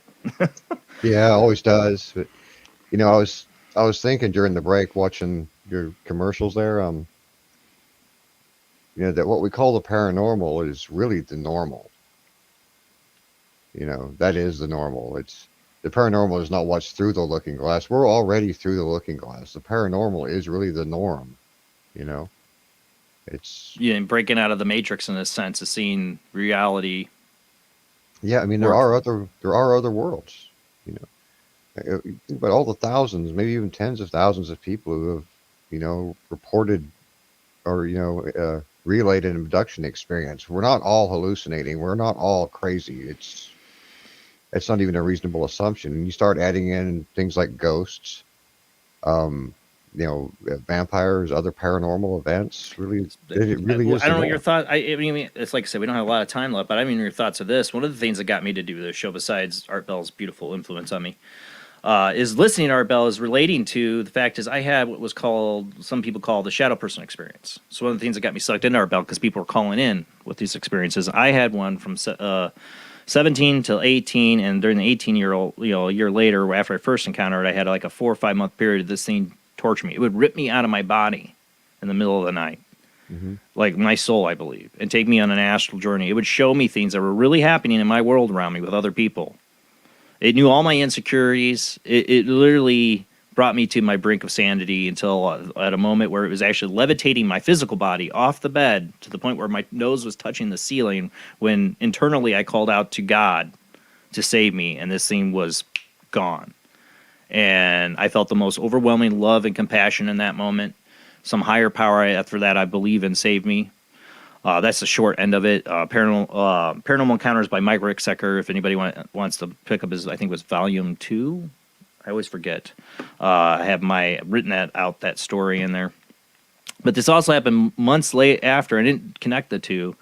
After my camping trip where I was taken out, and I said they found me. Mm-hmm. And the person that was with me on that camping trip also had the experiences with the shadow person. So you had your alien experience, and then you started having. I didn't connect the two, even when I wrote it for Mike Ricksecker. It wasn't until Terry Lovelace that I started to connect the two, when he admitted me that he's had the shadow person experiences. You know, yeah, that's why I was asking, because it was after my first abduction that I started having experiences with ghosts and other paranormal beings. It's like once you're touched by any element of the paranormal, you end up being touched by all of it. Or I've had experiences since I was a kid, to be honest. I mean, my first experience I talk about, I mean, I had some I didn't realize were paranormal, but my first experience, me and my cousin Phil, when I was 4 or 5 years old, saw a green floating head fly through the room, and I could hear it screaming. He could not hear the audio of it. He just saw the green floating head, but I heard this wailing to moaning to screaming. Like I thought banshees, what later in my life I came to think of my Irish background maybe. But I mean, I've had tons of weird seeing stuff before that incident. But when I was a teenager, you kind of write those things off. And that camping incident and then really the shadow person is what woke me back up to it. Yeah. I mean, I've never encountered a shadow person, but I've talked to a lot of people who have, far more common than, aliens. Mm-hmm. But my feelings were always about that, the Greys were interdimensional, not interplanetary. And recently I've been watching that show, The Dead Files, with Amy Allen.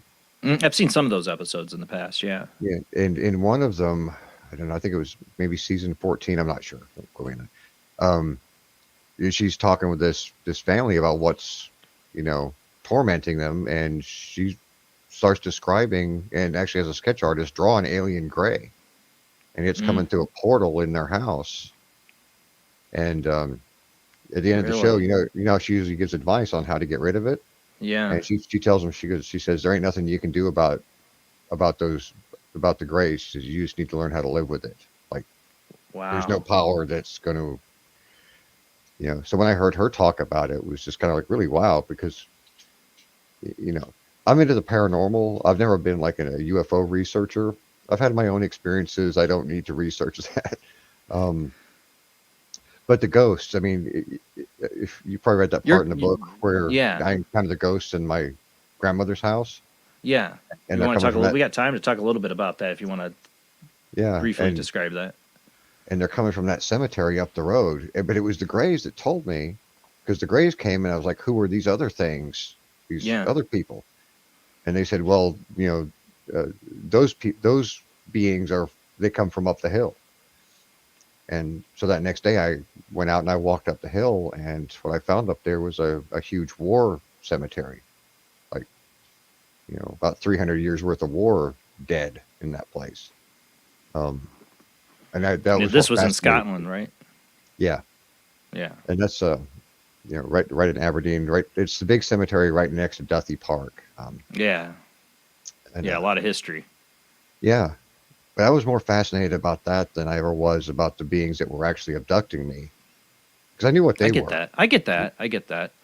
But I was fascinated by the fact that, because they're studying the soul, but here we are with souls that are trapped into this weird state of existence. What are we? I'm a paranormal investigator. That's what I got into. It's the question of, what is the soul? What is the afterlife? Why are some souls appearing to people in certain locations? And for me, like I said, I had experiences with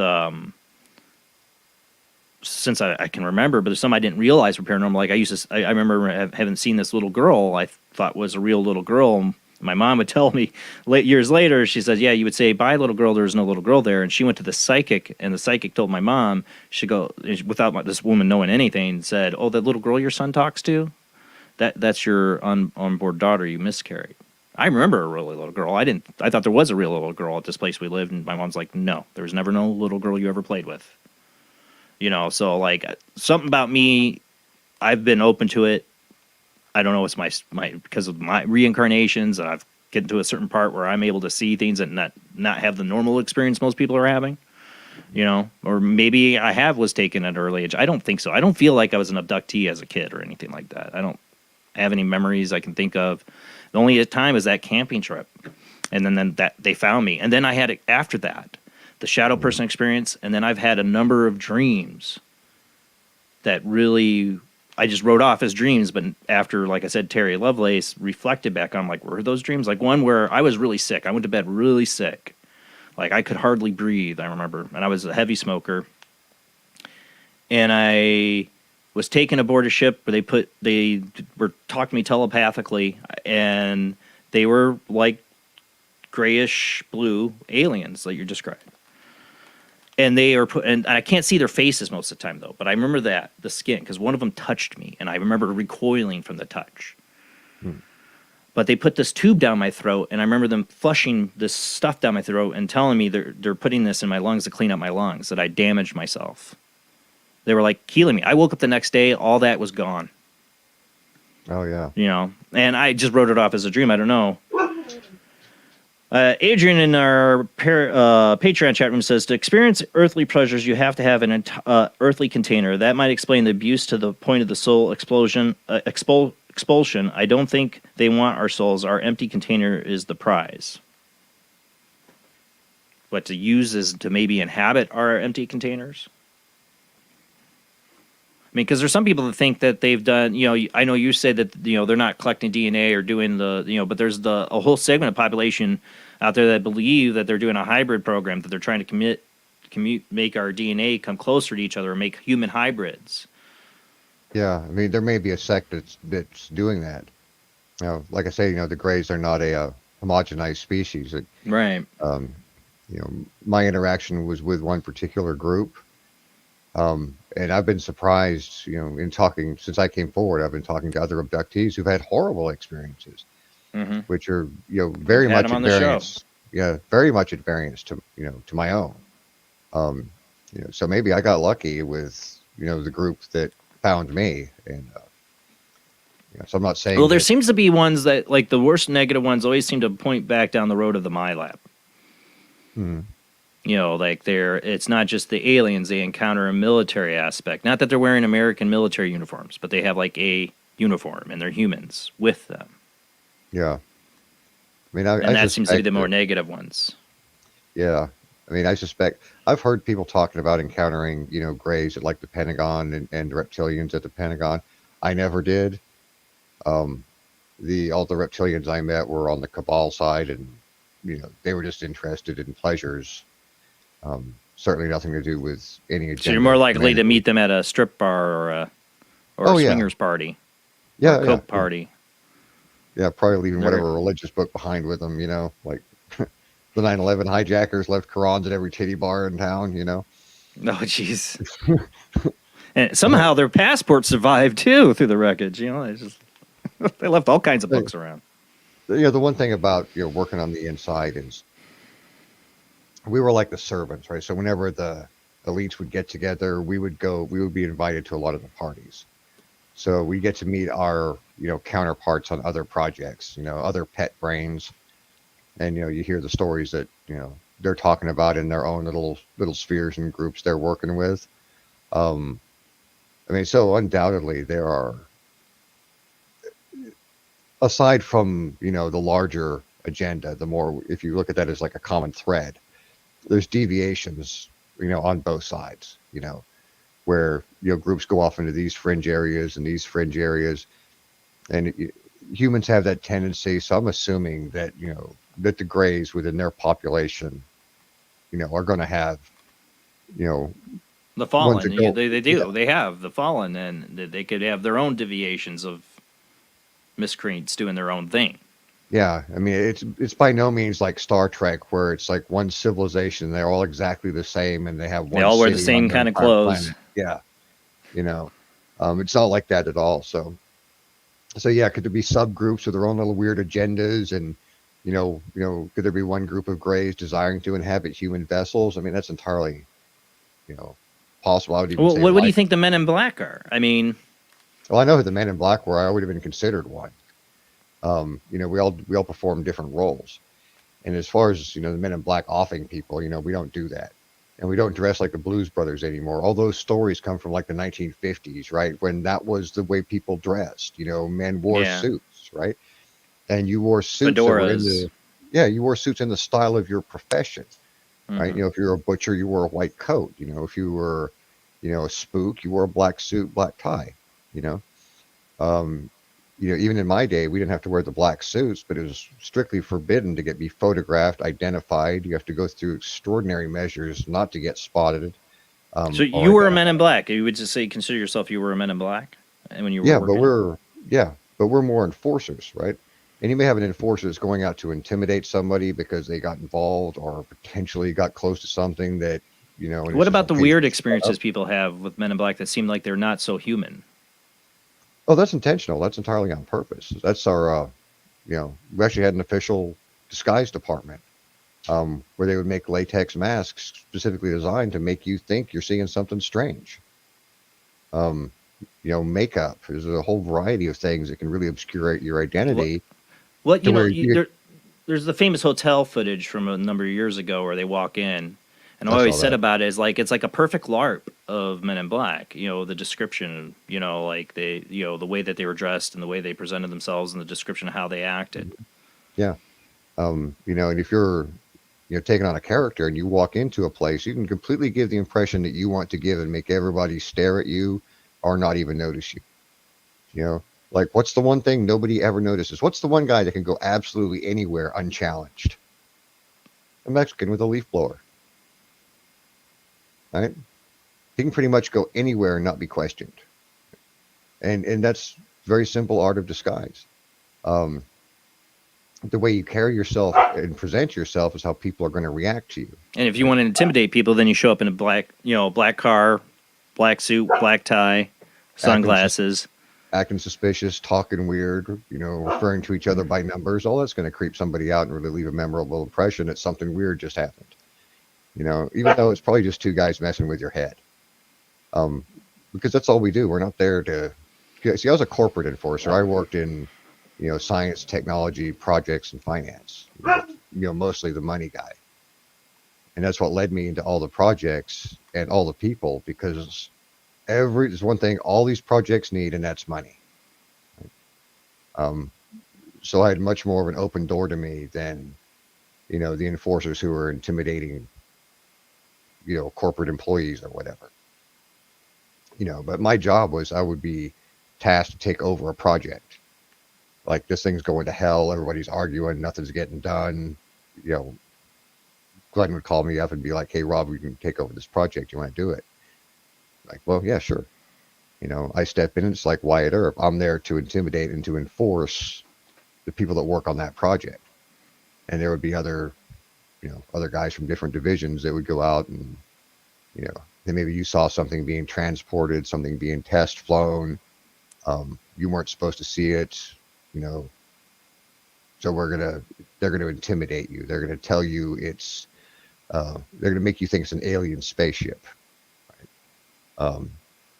When in fact it's probably something we built. We're not going to waste our time intimidating somebody on anything unless our ass is on the line. If it's aliens flying UFOs, go ahead and gossip all you want to. It doesn't affect our Nobody business, cares. right? Nobody's going to listen to you. The only time you're going to get a visit from an enforcer is if you got yourself into one of our projects and we don't want you in it. Right. And when you talk about corporations, I mean, that's what it is. I mean, the CIA is nothing but a ring for the big military industrial complex in these corporations as it is.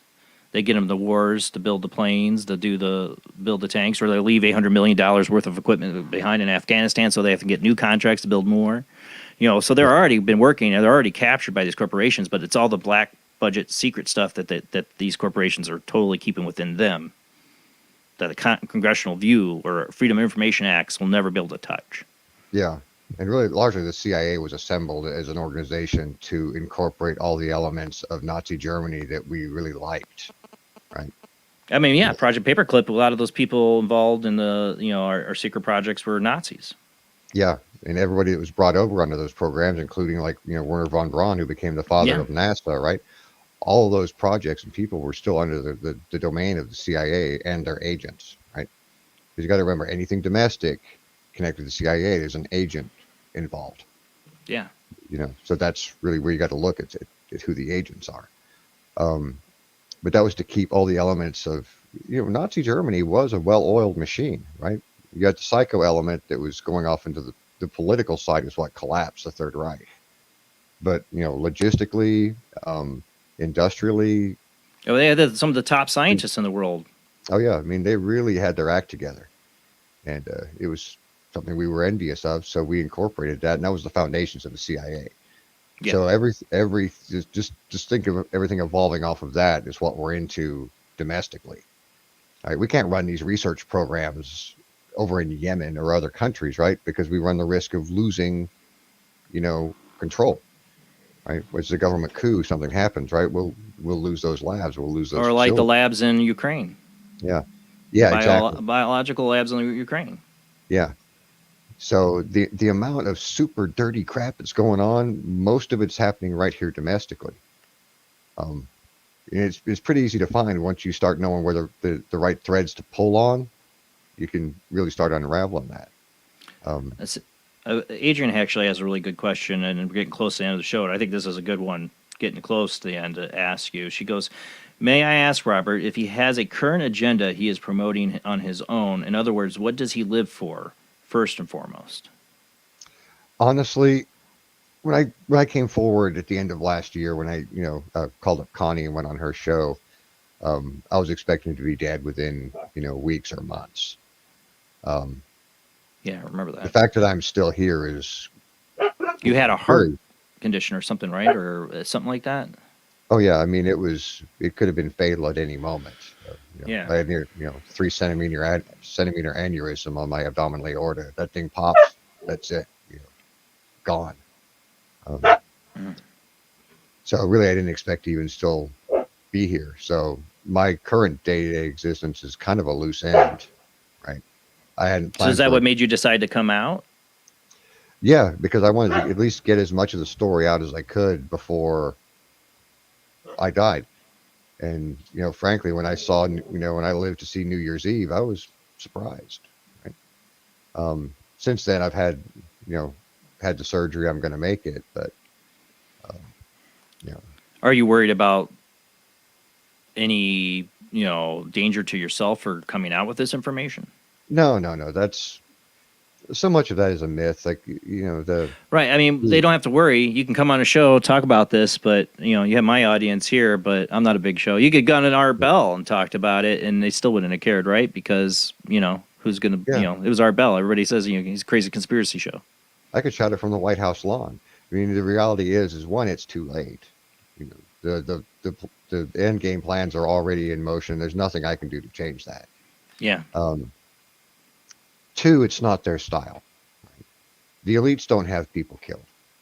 Right? There's nothing that's going to touch them. There's nobody that's going to affect them. Right? Whenever people get murdered in this, it's the underlings that murder each other. So if somebody was going to kill me, it would have been one of my former peers, right, or one of the direct people I worked for. Right? I mean, I believe Kennedy was killed by a cabal. He was killed by somebody within his sphere of influence. Yeah. Right. And so was RFK, in my opinion, too. Yeah. Not by a Palestinian. There was something they were working on. They were directly connected to the person responsible in some way, shape, or form. It wasn't like from a higher up. It was from a competitor. Well, I think Alan Dulles is my top suspect in JFK, but that's a whole other story. I put my money on Mario Coley. I mean, Giancana. He had a Giancana. I mean, the mafia. You have the Cubans. You have the CIA. There's so much. That's a whole other show. We've done some on. Oh yeah. But that's the thing. I mean, there's. I think maybe the elitist cabal. They got their plans. They don't think anybody can stop it. But there's definitely underlings. There's definitely a smaller. Maybe they're the underling cabals that will take out people. Or now it's assassination of character, too. The media if they fear somebody that's a profile person, a celebrity or something, there's they use the media to assassinate you, your character. Yeah, in the 3 years following my departure from the order, really from about 2004 to 2007, I did have several attempts on my life. So I wasn't wrong. See, but that's all. I know who was responsible for those, and that's water under the bridge at this point. I'm no threat to her now. Well, that's what I'm saying. I mean, how did you get out? Actually, I was thrown out. Yeah, so maybe that's why I didn't suffer a lot of repercussions. I mean, they did ruin my life, and make sure a lot of the avenues I enjoyed were now closed to me. But following some very successful, coups on behalf of the order, pulled off some things for them that was very important to them. They wanted to induct me into the order as an official member. That's kind of like, being a made man in the mafia, you're now a capo, right. And I was all set to go. At no point in this, and even now, I don't have any real objection to their plans, what they want to achieve. I'm in agreement with them in theory. Depopulation? Because I'm not. I know. I mean, from their standpoint, yeah, I do agree with it. something has to be done. I don't agree with their particular solution. Right? Things as they are now are not sustainable. Right? But where they've spent the last, 80 plus years planning on an agenda of depopulation, I don't understand why they didn't plan on an agenda of planetary colonization. Right? We could already be colonizing the moon and Mars if we would have put the damn resources into it 80 years ago. But they chose to put the resources into population control versus population. But what you've already stated, though, they fear us, the aliens. They fear us expanding on the universe. Maybe we can't. Maybe we're not allowed. The fallen do. But one of the biggest problems in our society is the negative behaviors motivated out of a fear of lack, right? If we actually had the diaspora where we were colonizing other planets, mining the asteroid belt, I don't think we would be experiencing lack, and therefore we wouldn't have a lot of the negative social behaviors we do today. Or if we could tap into the energy resources that they use, that we're not using fossil fuels, and we could tap into, cold fusion, or, we could tap into the resources of better agricultural sustainability and not do what big agriculture does and just totally ruin it. There's a lot of things we could do. I think we could support 8 billion people on this planet, but the way we are doing it, we're not. Right. So I think that, that they did give in and take the fallen to heed, right? But if they'd made a different decision, rather than giving up on us 80 years ago, right? They could have just told the fallen to piss off and taken a different path, right? Which, if they could have taken a different path 80 years ago, we can start on that path right now if we so chose. The big question before humanity over the next really year, I think, 1 or 2 years before we reach the point of no return, is, do we decide to take that path on our own, or do we just keep running on this hamster wheel and accept our ultimate fate? Yeah, I mean, we are. I mean, we're going through some growing pains. But that's that change comes with the very challenge of the fundamentals on how we think, right? And this show is actually a big part of that. What we talked about a little bit ago is the paranormal, accepting that as the normal, right? And giving it much more credit, much more credibility, and stop dismissing it as some fringe thing with a bunch of crazy people, right? Because everything I've seen, experienced, from the highs to the lows, from childhood to old age, is almost everything in the paranormal world is what's real. And most of what we call the real world is just fake BS. It's the illusion. Right? So yeah, get more involved in the paranormal. Form your own opinions. You might just surprise yourself. Yeah, start paying attention. Yeah, the reality around you. That's what we talk about on the show all the time. We are out of time. It went quick. Like I said, we definitely got to get you back on, Robert. Are you planning on another book too, or? Yeah, I'm actually almost finished with the second book, and just so you know, I'm disappointed with the way the first book turned out. Had I had I don't think more you should time. be. And I wrote it from a hospital bed, so with a clock running out on me. So it's the way I ended it. I feel like I just kind of wrapped up the end too quick. So in the second book, I'm going to revisit some of the things in the first book that I wish I would have expanded on, or at least provided some exposition on. And then the second book's going to cover more of my adult career, which is a much bigger story than the childhood one. Like I said, we need to get you back on to talk more about that. I'd love to hear it. You've been an excellent guest tonight, Robert. Thank you so much for coming on the show. That is it, guys. We are done for the night.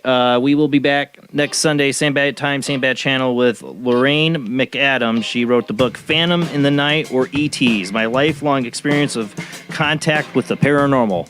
Continuing on this conversation, right?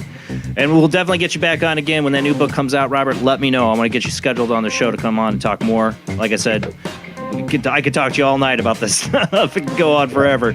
Thank you to the Patreons tonight and checking out the new chat room. Adrian and Linda, thank you for joining me in there. Anybody else, go to the link in the show description. You can find it there for the link to Patreon, $2 a month, $5 a month, whatever you can feel. You can donate, even $1 a month. Makes you a paid member. You can join the chat room on Sunday nights there and get your messages right to me.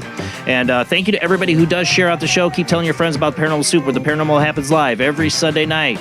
And thank you again. We will see you next week. Have a great night. All right. Good night, guys.